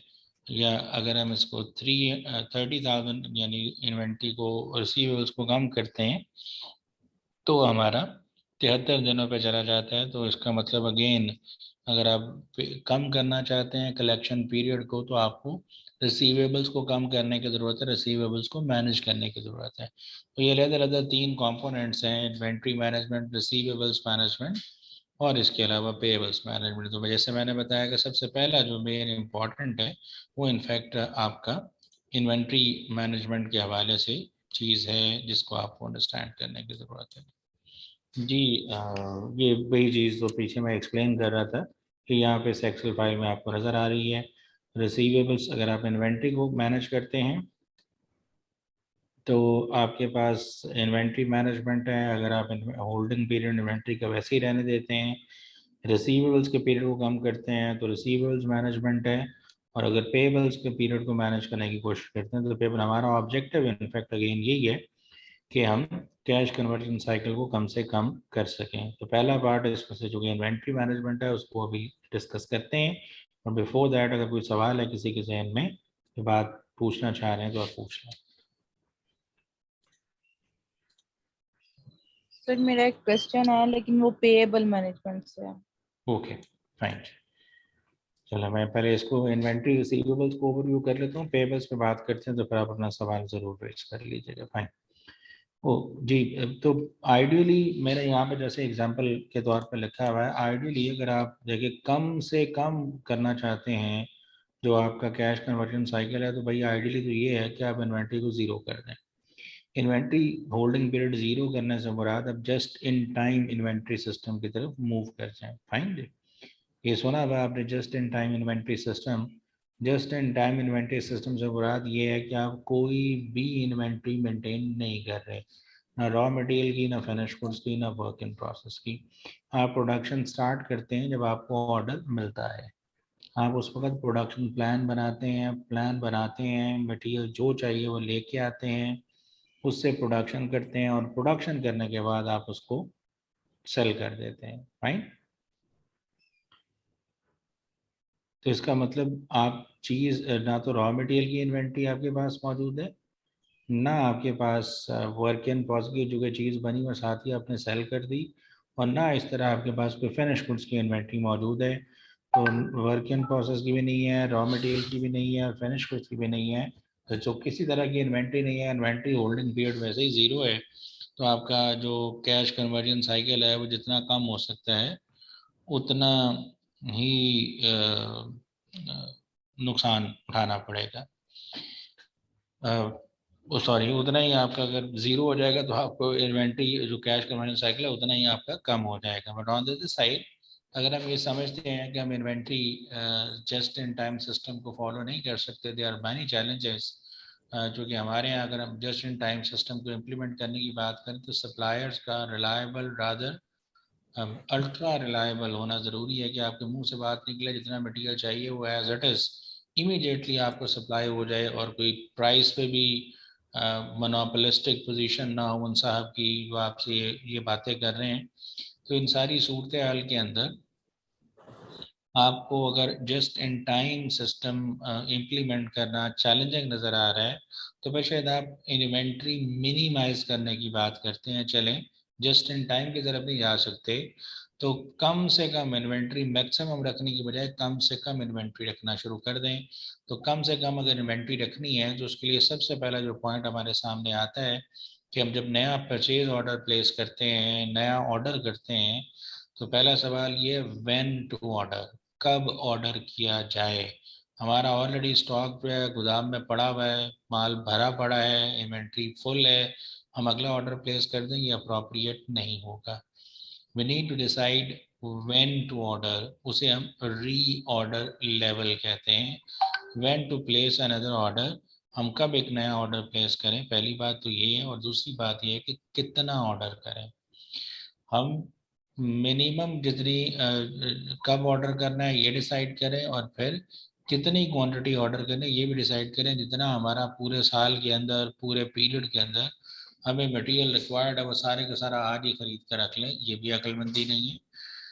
तो हमारे लिए अक्लमंदी ये है कि हम आइडियल ऑर्डर साइज डिफाइन करें और वो टाइम डिफाइन करें जब हमने ये ऑर्डर प्लेस करना है। तो दो बातें इसके अंदर आती हैं, एक चीज़ है री ऑर्डर लेवल और दूसरी चीज़ है इकोनॉमिक ऑर्डर क्वांटिटी, जिसका कॉन्सेप्ट यहाँ पे इवॉल्व होता है। ये जो दरमियान वाली बातें ये एक्स्ट्रा हैं सिलेबस के हवाले से, चाहे उतनी रेलेवेंट ना हो, लेकिन समझाने के लिए जब ये लेक्चर डिलीवर किए गए तो ऐड किए गए थे। बहरहाल पहली बात पहले करते हैं, री ऑर्डर लेवल से मुराद कब हमें नया ऑर्डर प्लेस करना चाहिए। इसके लिए कोई फार्मूला नहीं, लॉजिक हमें रिक्वायर्ड है, लॉजिक समझने की ज़रूरत है। बिजनेसेस के अंदर यानी मैंने आपने चीज़ बाय करनी हो तो कोई हमारे पास पैसे हों, मार्केट जाते हैं, जिस जगह से चीज़ लेनी है वहाँ पे पैसे पे करके वो चीज़ बाय कर लेते हैं। लेकिन बिजनेसेस के अंदर ऐसा प्रोसेस नहीं होता। बिजनेस के अंदर तो एक पूरे का पूरा परचेज प्रोसेस है। मीन उसके अंदर पहले कोटेशंस मंगवाई जाती हैं, उन कोटेशंस का कंपैरिजन होता है, जो उसमें से लोएस्ट कोटेशन प्रोवाइडर होता है हम उसको परचेज ऑर्डर इशू करते हैं। अब वो परचेज ऑर्डर उसको जाता है तो उसके बाद वो चीज़ें सप्लाई करता है, तो it will take quite some time. तो इसका मतलब जितना टाइम लगता है हम हमारे ऑर्डर प्लेस कर लेने के बाद हमें चीज़ मिलने तक, ये सारे का सारा टाइम इसको टेक्निकली लीड टाइम के नाम से जाना जाता है। तो एटलीस्ट जितना टाइम लगता है उतने दिनों का मटेरियल हमारे पास अवेलेबल होना चाहिए, so that we should place another order. अगर उससे कम है तो we might be in trouble कि नई सप्लाई हमें नहीं मिली और हमने ऑर्डर प्लेस नहीं किया और हमारा पास मटेरियल यूज़ हो गया है तो हमारी प्रोडक्शन रुक सकती है। सो री ऑर्डर लेवल है मैक्सिमम यूजेज, जितना आपका यूज़ होता है मटेरियल इन अ डे। अगर फर्ज कर ले 5 दिन लगते हैं तो 100 यूनिट्स, 100 यूनिट्स आपके एक दिन में एट मैक्सिमम इस्तेमाल होते हैं मटेरियल के। 100 भी होते हैं, 80 भी होते हैं, 50 भी होते होंगे, लेकिन आपने कहा सेफ साइड पे रहना है तो जितना मैक्सिमम यूज़ होता है, मैक्सिमम अगर 100 यूज़ होता है केजी, 100 यूनिट्स वट एवर, जितने दिन लगने हैं सप्लाई मिलने के अंदर इतने दिनों का माल, जैसे 500 यूनिट यहाँ पे निकाला गया हमारे पास पड़ा होना चाहिए, तो हमें नया ऑर्डर प्लेस कर देना चाहिए। इसका मतलब 500 यूनिट्स पड़े, अगला ऑर्डर प्लेस करें। जब 5 दिनों तक वो माल हमें मिलेगा उतने दिनों तक हमारे पास ये जो स्टॉक पड़ा हुआ है ये यूज़ होता रहेगा, ये ख़त्म होगा तो और हमारे पास सप्लाई आ जाएगी और हमारी प्रोडक्शन हिट नहीं होगी, हमारी प्रोडक्शन चलती रहेगी। लेकिन हम एक्सेसिव स्टॉक भी मेंटेन नहीं कर रहे होंगे। जब जब 500 को टच करेगा तो हम नया ऑर्डर करेंगे। अगर अभी 1000-1200 इन्वेंट्री ऑलरेडी पड़ी हुई है तो हम नया ऑर्डर प्लेस नहीं करेंगे अनटिल अनलेस हमारे पास एक्सेसिव जो है पड़ा हुआ मटेरियल जब इस बॉटम लाइन को टच करेगा तो शुड प्लेस अनदर ऑर्डर। ये मैक्सिमम यूजेज है।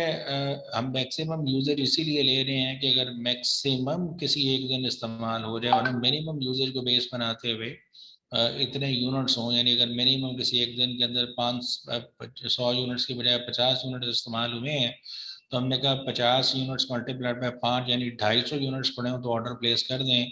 तो हो सकता है हमने 250 यूनिट का हिसाब रख के ऑर्डर प्लेस किया, तो जैसे ही अगला दिन आया हमारा यूजर मिनिमम नहीं रहा बल्कि मिनिमम से बढ़ गया, वो 50 की बजाय 70-80-100 इस्तेमाल हो गया। अगर इतना इस्तेमाल हो गया तो उसका मतलब किसी भी दिन बिफोर द टाइम कि हमारे पास नई सप्लाई पहुंचती है हमारा पुराना मटेरियल ख़त्म हो जाएगा और प्रोडक्शन हमारी हिट हो सकती है। तो इस चीज़ से बचने का हल हमारे पास यही है कि हमें मैक्सिमम यूजेज को बेस बना के ये ऑर्डर प्लेस कर देना चाहिए। फिर बाज़ औक़ात ऑर्गेनाइजेशन के अंदर सेफ्टी स्टॉक लेवल मेंटेन किया जाता है। अगर इदारे सेफ्टी स्टॉक मेंटेन करते हैं तो सेफ्टी स्टॉक अगर आप प्रैक्टिकली समझना चाहते हैं तो आप देखें आपके पास एक मोटर बाइक अगर है तो उस मोटर बाइक के अंदर जी उस मोटर बाइक के अंदर एक रिज़र्व होता है जिसे फ्यूल रिज़र्व कहते हैं। मतलब आप अगर फ्यूल टैंक फिल करवाया है और कहीं जा रहे हैं और कोई एजेंसी हो गई, आपको फ्यूल स्टेशन नहीं मिल रहा और फ्यूल ख़त्म हो गया तो इवन देन आपके पास एक रिज़र्व मौजूद होता है। तो वो रिज़र्व असल में सेफ्टी स्टॉक है। इसी तरह प्रैक्टिकली इदारे एक मिनिमम स्टॉक लेवल मेंटेन करते हैं। ये सेफ्टी स्टॉक है, ये अर्जेंसीज की ज़रूरत में हमारे काम आएगा। तो अगर ऑलरेडी हमने इस अर्जेंसीज को मीट करने के लिए सेफ्टी स्टॉक मेंटेन किया हुआ, then there is no need कि हम मैक्सिमम यूजेज को बेस बनाएं। फिर हमें मैक्सिमम यूजेज की बजाय एवरेज यूजेज ही ले लेना चाहिए। एवरेज यूजेज को बेस बनाते हुए देन हम ये कैलकुलेशन करेंगे ये री ऑर्डर लेवल कब ऑर्डर किया जाए, ये उसका तरीका कार है। अब अगला सवाल, कितना ऑर्डर किया जाए। ये वैसे मैंने बताया भाई मिनिमम लेवल वैसे भी किया हुआ है कि इदारों में ये मुख्तलिफ अलार्म सिस्टम हैं जो डेवलप हुए होते हैं कि अगर री ऑर्डर लेवल जितने यूनिट्स थे उस पर ऑर्डर नहीं किया तो there must be a minimum level, एक मिनिमम लेवल भी ज़रूर होना चाहिए जिस लेवल पे अगर हम री ऑर्डर पे नहीं कर सके तो एक और अलार्म बजे हम उस अलार्म को देखते हुए ऑर्डर प्लेस कर दें। अब ये अपने आप को अलर्ट रखने के लिए इदारों में ये सिस्टम बना होता है। तो मिनिमम लेवल कैलकुलेट किया जाता है, जितना री ऑर्डर लेवल है उसमें average usage into lead time minus कर दें तो आपको पता लग जाएगा कि ये मिनिमम है। इस अगर री ऑर्डर लेवल 400 500 यूनिट पे ऑर्डर नहीं किया तो चले 100 यूनिट्स पे ऑर्डर कर लें, हो सकता है वो 200 निकले, उस पे ऑर्डर कर लें तो भी शायद आप सेफ रह सकें। लेकिन अगर उससे भी नीचे चला जाएगा तो माइट बी इन डेंजर, आप प्रॉब्लम में होंगे। ये इकोनॉमिक ऑर्डर क्वांटिटी पहला सवाल था, कब ऑर्डर करना, और दूसरा सवाल है कितना ऑर्डर करना। कि ऑर्डर क्वांटिटी क्या हो, ऑर्डर साइज क्या हो, इसे इकोनॉमिक ऑर्डर साइज या इकोनॉमिक ऑर्डर क्वांटिटी भी कहते हैं। प्राइमरीली ये अब समझने की कोशिश कर लें आप कि जितना मटेरियल आपको चाहिए, जो भी जो गुड्स आपको रिक्वायर्ड है, अगर आप सारी की सारी एट वंस बाय कर लेते हैं तो एडवांस बाय करने की ज़रूरत में आपको ऑर्डर तो एक ही प्लेस करना पड़ेगा लेकिन उस इन्वेंट्री को स्टोर में रखना पड़ेगा। स्टोर में रखेंगे तो उस पर कैरिंग कॉस्ट इनकर होगी, देखिए स्टोर की इंश्योरेंस भी कराना पड़ेगी, शायद आपको स्टोर कीपर भी रखना पड़ेगा उस इन्वेंट्री को मैनेज करने के लिए। इसके अलावा आप जो पैसा ब्लॉक हो रहा है उस इन्वेंट्री के अंदर उस पर कुछ ना कुछ अपॉर्चुनिटी कॉस्ट भी आपको फेस करना पड़ रही है, तो टेक्निकली हम उसे कहते हैं इन्वेंट्री कैरिंग कॉस्ट। अगर आप इन्वेंट्री ला के मटेरियल खरीद के सारे का सारा स्टोर में रख लेते हैं, हायर इन्वेंट्री ज़्यादा रखेंगे तो ज़्यादा कैरिंग कॉस्ट फेस करना पड़ेगी, कम रखेंगे तो कम फेस करना पड़ेगा। तो दो तरह की प्राइमरीली कॉस्ट हैं जो इस ऑर्डर के साथ अटैच्ड हैं कि हम किस साइज में ऑर्डर करें। एक है ordering cost, order processing cost भी इसको कहते हैं। कि बिजनेसेस के अंदर जैसे अभी मैंने बात किया, मेरे आपकी तरह नहीं जाके मार्केट से चीज़ ले लेंगे, वो परचेज ऑर्डर प्लेस करते हैं, उसके लिए पूरा एक प्रोसेस है। अगर वो पूरा प्रोसेस फॉलो करते हैं तो उसके लिए एम्प्लॉयज़ भी रखे हुए हैं, वो जो एम्प्लॉयज़ रखे हुए हैं उनको पैसे भी दिए जा रहे हैं, तो वो जो पैसे दिए जा रहे हैं वो तो कॉस्ट ही तो इनकर हो रही है। ऑर्डर प्रोसेस करने पे हमारे कुछ पैसे लगते हैं। अगर हम ज़्यादा दफ़ा ऑर्डर करेंगे तो ज़्यादा दफ़ा वो कॉस्ट फेस करना पड़ेगी, कम ऑर्डर करेंगे तो कम। फिर इसका मतलब मैंने जैसे कहा कि सारा एक ही दफ़ा बाय कर लें। अगर आप सारा एक ही दफ़ा बाय करेंगे, ऑर्डर तो एक देना पड़ेगा, ऑर्डरिंग कॉस्ट तो कम से कम हो जाएगी, लेकिन आपकी कैरिंग कॉस्ट वो सारे का सारा एक ही दफ़ा बाय कर लिया, उसको कैरी करना पड़ेगा, उस कैरी करने पे अच्छे खासे पैसे लगेंगे।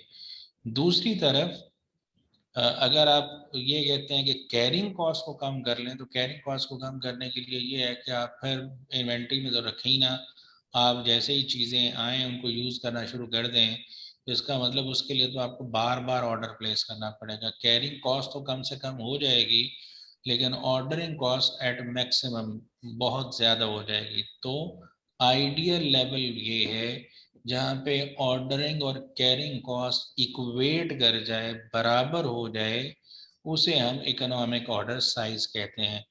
तो प्राइमरीली ये एक इक्वेशन है जिसके ज़रिए से ये सारा फार्मूला डेवलप हुआ है। मैं आपके सामने इसकी थोड़ी सी डेवलपमेंट भी शो कर देता हूँ। मैंने ये लिखा है ऑर्डरिंग कॉस्ट को कैरिंग कॉस्ट के बराबर होना चाहिए, तो वो ऑर्डर साइज हमारा जो है वो ऑप्टिमल ऑर्डर साइज है। ये स्टेप बाय स्टेप देखते हैं। तो ऑर्डरिंग कॉस्ट कैसे निकलती है, जितने ऑर्डर्स करेंगे उसको पर ऑर्डर कॉस्ट से मल्टीप्लाई करें। कैरिंग कॉस्ट कैसे निकलती है, जितनी एवरेज इन्वेंट्री हमारी स्टोर में पड़ी रहती है उसको कैरिंग कॉस्ट पर यूनिट, एक यूनिट को कैरी करने पे हमारा कितना एक्सपेंस आ रहा है उससे मल्टीप्लाई कर लें। तो अगर हम यहाँ पे देखें तो ये नंबर ऑफ ऑर्डर, जी तो सवाल कर रहे हैं।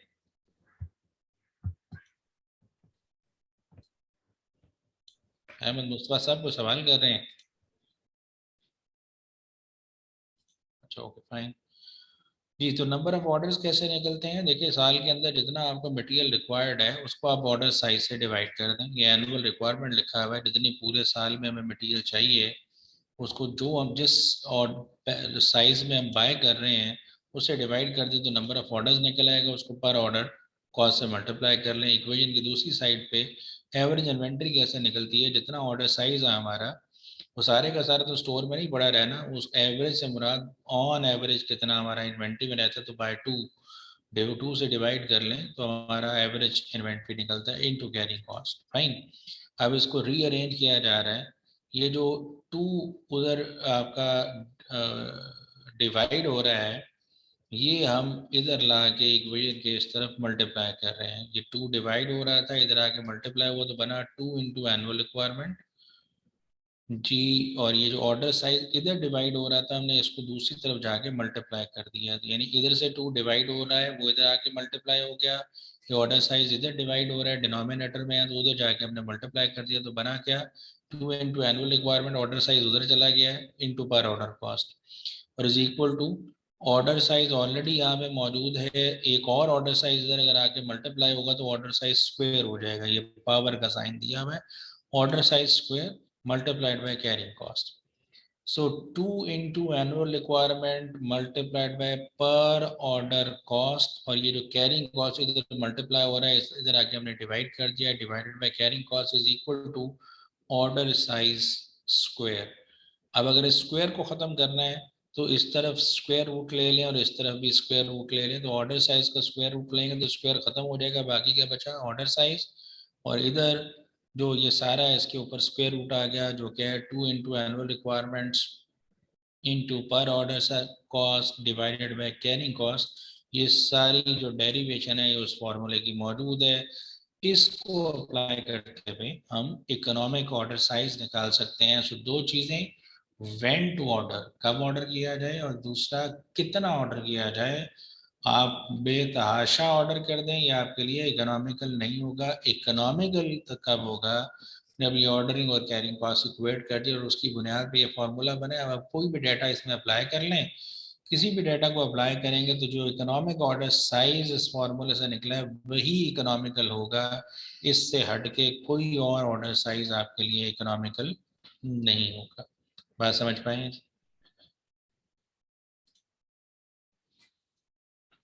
Yes sir. जी सर। जी कोई सवाल है फैसल साहब किसी और का? क्योंकि आपने वर्किंग कैपिटल मैनेजमेंट कहा था बताएं। तो अभी हमने सर इन्वेंट्री मैनेजमेंट सर यही है, बाकी इसके अलावा ये दो चीजें हैं। एक आध चीज जो है जी मैं बोल देता हूँ जी, एक सेकंड। सर ईओक्यू से रिलेटेड मतलब यही फार्मूलाज जो आपने डिस्कस किए हैं सर?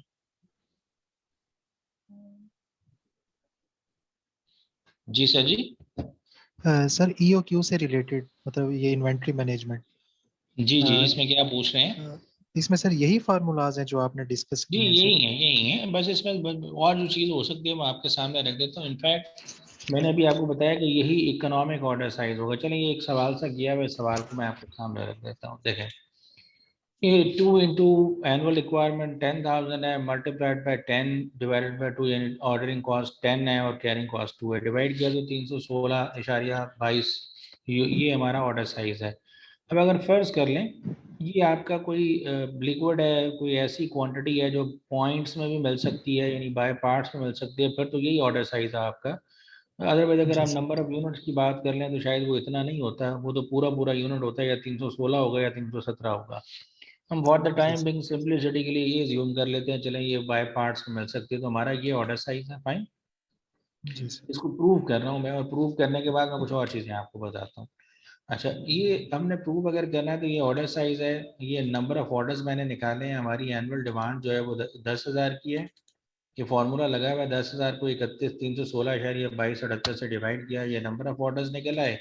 अब अगेन नंबर ऑफ ऑर्डर्स पूरे ही होते हैं ना, राउंड करने पड़ेंगे। 31 ऑर्डर होंगे या 32 होंगे, 31.62 ऑर्डर तो कोई भी नहीं होंगे। लेकिन अभी मैंने क्योंकि प्रूव करना है आपके सामने तो मैं इसको ऐसे ही रहने दे रहा हूँ। अगर राउंड कर दूंगा तो 1-2 रुपए का फर्क भी निकलेगा। एवरेज इन्वेंट्री जो ऑर्डर साइज है उसको 2 से डिवाइड कर लिया। ऑर्डरिंग कॉस्ट, हमने कहा ये फॉर्मूले की डेरिवेशन क्या है कि जितनी ऑर्डरिंग कॉस्ट है उतनी ही कैरिंग कॉस्ट होनी चाहिए।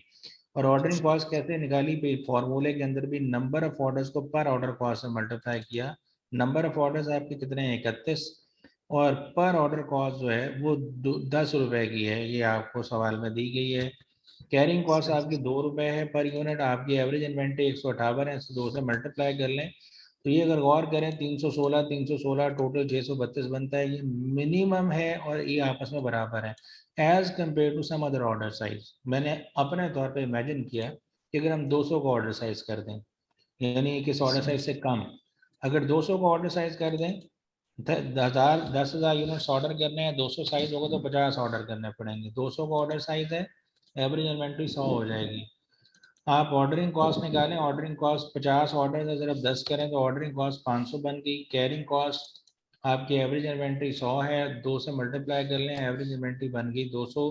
इन्वेंट्री होल्डिंग कैरिंग कॉस्ट जो है, तो ये टोटल कॉस्ट 700 बन रही है। इसका मतलब अगर गौर करें तो ये जो ऑर्डर साइज आपने निकाला 316 वाला फॉर्मूले से, एज कम्पेयर टू 200 वाले ऑर्डर साइज, ये इकोनॉमिकल है, दिस इज मोस्ट इकोनॉमिकल। हमने इससे एक बड़ा भी ट्राई कर लिया, 500 ऑर्डर साइज रखा, हमें 20 ऑर्डर करना पड़ेंगे। 250 हमारी एवरेज इन्वेंट्री हो गई है, इन्वेंट्री होल्डिंग ऑर्डरिंग और कैरिंग कॉस्ट है, 700 बनता है, अगेन यही इकोनॉमिकल है। 5000 ऑर्डर साइज रख लिया, 10,000, what ever order size you may try, किसी सूरत के अंदर भी इस ऑर्डर साइज के मुकाबले में आपकी इन्वेंट्री जो ये कॉस्ट है, ऑर्डरिंग और कैरिंग कॉस्ट का टोटल, कि किसी और ऑर्डर साइज के मुकाबले में सिर्फ और सिर्फ अगर कम होगा तो इकोनॉमिकल ऑर्डर साइज इस फॉर्मूले के जरिए से निकाला गया। ये बात समझ आती है जी? जी सर, समझ आ गई। ठीक है। अच्छा सर, आपने ये पीछे जब वो करवा रहे थे आप बफर स्टॉक वाला, सेफ्टी स्टॉक, उसके बाद आपने एक मिनिमल ऑर्डर लेवल कहा था सर, उसका जरा एक्सप्लेन करें। जी, ये मिनिमम, ये कम से कम कितना ऑर्डर होना लेवल होना चाहिए हमारे इदारे में। पहली बात तो ये रीऑर्डर लेवल के मुकाबले में तो कम होना चाहिए, इसलिए फॉर्मूले में सबसे पहले जो रीऑर्डर लेवल है उससे कुछ माइनस किया जा रहा है। क्या माइनस किया जाए? आप देखें ना जरा, रीऑर्डर लेवल कैसे बना? मैक्सिमम यूजेज, ऐसे ही है। जी सर।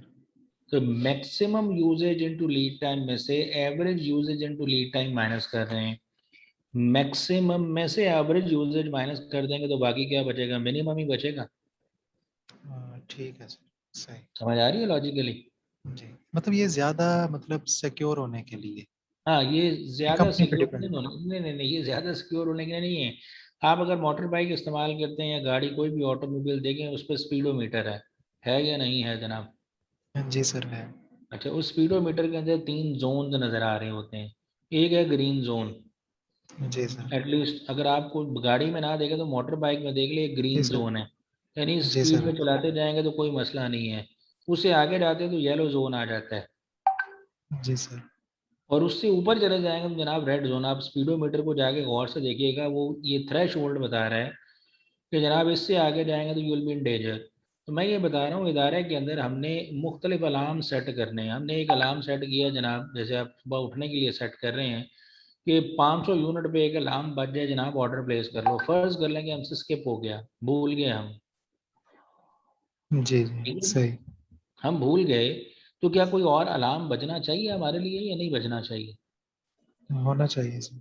बजना चाहिए। तो हमने अपने इदारे के अंदर एक और अलार्म सेट कर लिया कि अगर री ऑर्डर लेवल पे ऑर्डर नहीं प्लेस कर सके तो भाई मिनिमम लेवल जो है इस पे प्लेस कर लें, इससे नीचे जाएंगे तो you will be in danger. उसके लिए एक लेवल डिटरमिन किया जाता है, उसे डेंजर लेवल कहते हैं। ठीक है। ठीक है सर, आपकी बात समझ आई, क्योंकि लास्ट टाइम ना मेरी एक ट्रेनर था हमारी कंपनी में आया हुआ, उससे बात चल रही थी, तो कह रहे थे कि हमने सॉफ्टवेयर में ना 3 लेवल्स लगाए होते हैं पीओ से रिलेटेड। यही चीज़ वो सही है। बात कर रहा था कि इन्वेंट्री अगर एक लेवल पे है, आपने पीओ बनाना है, आपको इंडिकेशन आएगा, सेकंड पर भी आएगा, थर्ड पे भी, कहता थर्ड पे भी बनाते हैं तो फोर्थ पे वो ऑटोमेटिकली सॉफ्टवेयर खुद जनरेट कर देता है पीओ। जी मतलब ये बिल्कुल चीज़ सही उससे है। डिस्कस हो रही थी, बट वो ये हमने चीज़ उनसे ली नहीं, बट वो ये कह रहा था कि जब जहाँ जहाँ जो भी कंपनीज हमसे लेती हैं फिर हम उसमें लेवल वगैरह सेट वो करते हैं। आई थिंक सर जी यही चीज़ होगी जी जो जी, ऐसा इसमें। ही है, ऐसा ही है। देखिए ये तो हम तो मैनुअल बातें कर रहे हैं ना। आप जो कि जी ईआरपी के ज़माने हैं, तो ये जी चीज़ें जी लोग सॉफ्टवेयर में एम्बेड कर देते हैं। मतलब जैसे आप फॉर एग्जांपल, पता नहीं आपके ऑफिस में वो अगर ऑटोमेटेड अटेंडेंस है, आप अटेंडेंस वहाँ करते हैं, फर्ज कर लें आप अटेंडेंस भूल गए हैं, तो आपको कोई लॉगिन दिया हुआ है, उस लॉगिन पे आपको रिफ्लेक्ट होना शुरू हो जाएगा, जनाब आज आपने अटेंडेंस मार्कने की। ऐसे ही है। सर ये चीज़ नहीं है, बट अच्छा आप चले, सिर्फ रिमार्क। मैं जनरली बता रहा हूँ, मतलब ये सही। एक ऐसे ही चीजें हैं। आप पता नहीं, अब आप गूगल मीटिंग्स यूज करते हैं आप, या मीटिंग इनवाइट कैलेंडर के जरिए भेजते हैं ऑफिस के अंदर? नहीं सर। अच्छा, अब ये वो चीज़ है ना, असल में टेक्नोलॉजी बहुत आगे निकल गई है आजकल के जो ज़माना है, इसके अंदर हमने जी कोई मीटिंग करनी है, स्टाफ ने, हम सब बैठे हुए हैं, हमने एक मीटिंग करनी है, तो इस मीटिंग का तरीकाकार ये है कि मैंने आपको एक ईमेल कर दिया ऑफिस के अंदर और बता दिया जनाब इतने बजे मीटिंग होगी। अब मैं अपने कामों में लगा हूँ, आप अपने कामों में, हो सकता है मेरे या आपसे वो टाइम मिस हो जाए, और अगर बॉस ने मीटिंग बुलाई भी, अगर वो मिस होगी तो जनाब इज्जत अफजाई होने का भी डर है। तो उससे बचने का हल आजकल के ज़माने में ये है कि मीटिंग, उसे कैलेंडर इनवाइट कहते हैं। Calendar sir. के जरिए, जो आपका गूगल कैलेंडर है, जो कि जैसे आप मोबाइल यूज करते हैं, आपका एक जीमेल अकाउंट उसके साथ एम्बेड होता है ना, जी जी या सर। तो वो आपके गूगल कैलेंडर पे चीज सेव हो जाती है। आप उसमें रिमाइंडर लिखा होता है बाय डिफॉल्ट, जब मीटिंग टाइम सेट करें तो कितना टाइम पहले आपको रिमाइंडर आ जाए, तो वो रिमाइंडर सही। आपके मोबाइल पे बीप करना शुरू कर देगा। अगर आप डेस्कटॉप यूज कर रहे हैं, लैपटॉप, उस पर आपके सामने डिस्प्ले हो जाएगा जनाब you have a meeting in this much time, आपकी मीटिंग व्यू सही। होने जा रही है। तो ये अगेन वो अलार्म्स हैं। तो ये प्रैक्टिकली जैसे उन्होंने कहा, बिल्कुल हमने सेट किया हुआ सॉफ्टवेयर के अंदर कि इस लेवल पे पीओ जनरेट हो जाएगा, इस पे नहीं तो इस पे जनरेट हो जाएगा, और इस पे भी नहीं तो फिर इस पे ऑटोमेटिकली हो जाएगा, चाहे आप करें ना करें, फाइन। ये तो बड़ी अच्छी चीज़ है। तो ये असल में जो ह्यूमन एरर्स हैं या ह्यूमन शॉर्टकमिंग्स हैं, उनको ओवरकम करने के लिए ये तरीकाकार ऑप्ट किया जाता है। ठीक है जनाब। ठीक है सर। Excuse me sir. जी जनाब। सर ये जो रीऑर्डर लेवल का जो सेकंड फॉर्मूला है, इसमें एवरेज यूजेज को लीड टाइम से मल्टीप्लाई किया। कुछ क्वेश्चंस में उसने दो लीड टाइम्स दिए होते हैं, मैक्सिमम भी और मिनिमम भी। तो यहाँ पर एवरेज यूज होगा, जहाँ पर एवरेज यूजेज है उसके साथ एवरेज लीड टाइम आएगा। जी, जैसा जैसा यूजेज लेंगे वैसा ही लीड टाइम लेंगे। लीड टाइम भी तो कम ज़्यादा हो सकता है ना, तो इसलिए जब हमने मैक्सिमम यूजेज लिया तो वहाँ पे लीड टाइम कुछ ना लिखा जाए, मैक्सिमम ही लीड टाइम होगा। यानी जैसा यूजेज ले रहे हैं, जब आप अपने आप को सेव करना चाह रहे हैं तो टाइम के हवाले से भी सेव करें, और टाइम भी वैसे ही यूज करेंगे आप। ठीक है जनाब। Right sir, thank you. ठीक है, तो ये इन्वेंट्री मैनेजमेंट में अभी जैसे साहब पूछ रहे थे, यही बात है जी, बिल्कुल ऐसी ही बात है। कि एक आध ये बात है कि अगर देखें, आपसे पूछा जाए कि आप पहले कोई पॉलिसी फॉलो कर रहे हैं, कोई भी ऑर्डर साइज आपका है, but now you are going to shift yourself towards the economic order size. जैसे ही मैंने कैलकुलेट किया हुआ इकोनॉमिक ऑर्डर साइज है, उस पर ये कॉस्ट बनती है, प्रेजेंट पॉलिसी इदारे की उसके मुताबिक ये कॉस्ट बनती है, और हमसे पूछा जाए बताएं सेविंग कितनी हो रही है, तो हम बता सकते हैं कि पहले प्रेजेंट पॉलिसी के तहत ये कॉस्ट और अब ये कॉस्ट होगी, तो दोनों का difference is our total saving by opting the economic order size. ठीक है जनाब। इसके अलावा जो एक और चीज़ इसके अंदर हो सकती है कि ये इकोनॉमिकल ऑर्डर साइज जो है, ये हमेशा हमारे लिए इकोनॉमिकल ही रहेगा, जैसे मैंने आपके सामने प्रूफ भी किया, बट अनटिल कोई बल्क परचेज पे डिस्काउंट्स ऑफर ना की जा रही हो।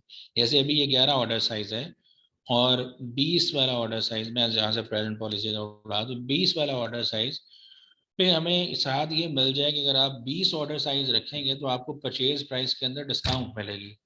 अगर परचेज प्राइस सेम है तो फिर आपको लिखने की ज़रूरत ही नहीं है, इन दोनों का कंपैरिजन ही काफ़ी होगा। लेकिन अगर आपको परचेज प्राइस पर डिस्काउंट मिलती है तो फिर आपको परचेज प्राइस पे इसमें ऐड करने की ज़रूरत है। मैं फ़र्ज़ कर रहा हूँ कि हम जी ये ऐसे ही लिखा हुआ है, 100 हमारे डिमांड है, नंबर ऑफ ऑर्डर लिखने में, अगर 100 यूनिट्स की डिमांड है, और फ़र्ज़ कर लें कि हमारी जो परचेज प्राइस है वो मिल रही है हमें 15 रुपये। ठीक है, तो 1500 हमारी परचेज कॉस्ट होगी, तो टोटल कॉस्ट जो हमें फेस करना पड़ रही है वो 90 और 1500 है, फाइन। अगर यहाँ पे भी 1500 ही होती, फर्ज कर रहा हूँ, तो जो टोटल बनता वो अगर टोटल कर भी लेते परचेज प्राइस को शामिल करने के बाद, ये 1660, ये 1590, यही इकोनॉमिकल रहता। लेकिन ये हो सकता है इकोनॉमिकल ना रहे व्हाट व्हेन, जब आपको परचेज प्राइस पे कोई डिस्काउंट मिल जाए। तो हमें बल्क परचेज में हमें कहा गया अगर 20 का ऑर्डर साइज रखेंगे तो आपको 15 रुपए की बजाय चीज़ जो है वो 10 रुपए में मिल जाए। मैं मिसाल ले रहा हूँ अंडरस्टैंड करने के लिए। वो चीज़ आपको 10 रुपए में मिल जाएगी, मैं फर्ज करता हूँ। तो 100 यूनिट्स हमने खरीदने हैं, अगर वो 20 ऑर्डर साइज हुआ, 15 वाली चीज़ 10 में मिल जाएगी, तो ये चीज़ हमें 1000 में कॉस्ट करेगी। अगर आप हम टोटल कर लें तो जो इकोनॉमिकल ऑर्डर साइज पे हमें कॉस्ट फेस करना पड़ रही है वो 1590 की है, जबकि यहाँ पे कॉस्ट 1107 की है। तो इन दिस सिनेरियो हमारा लिए जो मोस्ट इकोनॉमिकल ऑर्डर साइज है वो फॉर्मूले से निकला हुआ नहीं, बल्कि ये वाला ऑर्डर साइज है जिसे 20 कहा जा रहा है। और ये क्यों ऐसा है कि हमें डिस्काउंट का इम्पैक्ट इस पे पास ऑन किया है। ज़रूरी नहीं है कि ये डिस्काउंट का इम्पैक्ट इतना ज़्यादा हो कि ये मोस्ट इकोनॉमिकल बन जाए, लेकिन अगर एक डिस्काउंट का इम्पैक्ट है तो that may make your formula calculated जो आपका इकोनॉमिक ऑर्डर साइज है उसकी बजाय किसी और ऑर्डर साइज को मोर रेलेवेंट करा देते। बात समझ आ रही है जनाब? जी, तो आज के लिए यहीं पे ख़त्म करते हैं। कल रिसीवेबल और पेएबल्स मैनेजमेंट पे इंशाल्लाह फिर बात करते हैं। Thank you very much.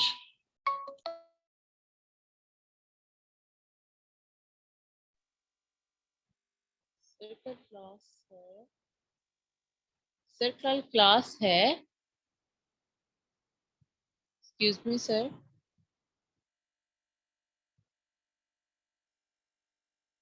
Excuse me sir.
जी सोनिया कुछ कह रही थी? सर मैं ये कह रही थी कि कल क्लास है। जी, अब कल क्लास के बारे में कह रही थी कुछ। सर मैं ये कह रही हूँ कि आप कह रहे हैं कि जो रिसीवेबल मैनेजमेंट है वो कल करेंगे। मैं कह रही हूँ कल क्लास है क्योंकि थर्सडे तक क्लासेस थी ना। थर्सडे तक थी या फ्राइडे तक थी? सर स्केड्यूल में तो फ्राइडे थर्सडे तक लिखा हुआ है ना। अच्छा फ्राइडे तो तक थी इसलिए सर 8। सॉरी। फ्राइडे तक थी 8, ये मैं डेट कह रही 8 हूँ अक्टूबर। सर स्केड्यूल में थर्सडे तक लिखा हुआ है तो इसलिए पूछ रही हूँ मैं। अच्छा लेट मी चेक। तो मुझे स्केड्यूल उन्होंने भेजा था वो फ्राइडे तक। आप फिर जरा होल्ड कर लें, मैं रेलेवेंट बंदे को कॉल कर लूँ और उससे पूछ के फिर आपको कंफर्म कर देता हूँ। अगर वो बंद भी हो गया तो मैं आपको अपना एक इनवाइट लिंक इस ग्रुप में शेयर कर दूंगा। आप उस लिंक से जो फिर मेरा फ्री टाइम होगा उसके टाइम में आपको दे देता हूँ, उस टाइम पे आप ज्वाइन कर लीजिएगा। मैं आपको रिसीवेबल पेबल बता दूँ, ठीक है? ठीक है सर। बस एक एक सेकंड रुकिएगा, पहले मुझे कंफर्म करने दें। ओके।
जी I have talk to the relevant personnel, वो कह रहे हैं जी कल है, और कल चूँकि थोड़ा सा जुमा है तो हम थोड़ा अर्ली स्टार्ट करके जुमे से पहले वाइंड अप कर देंगे।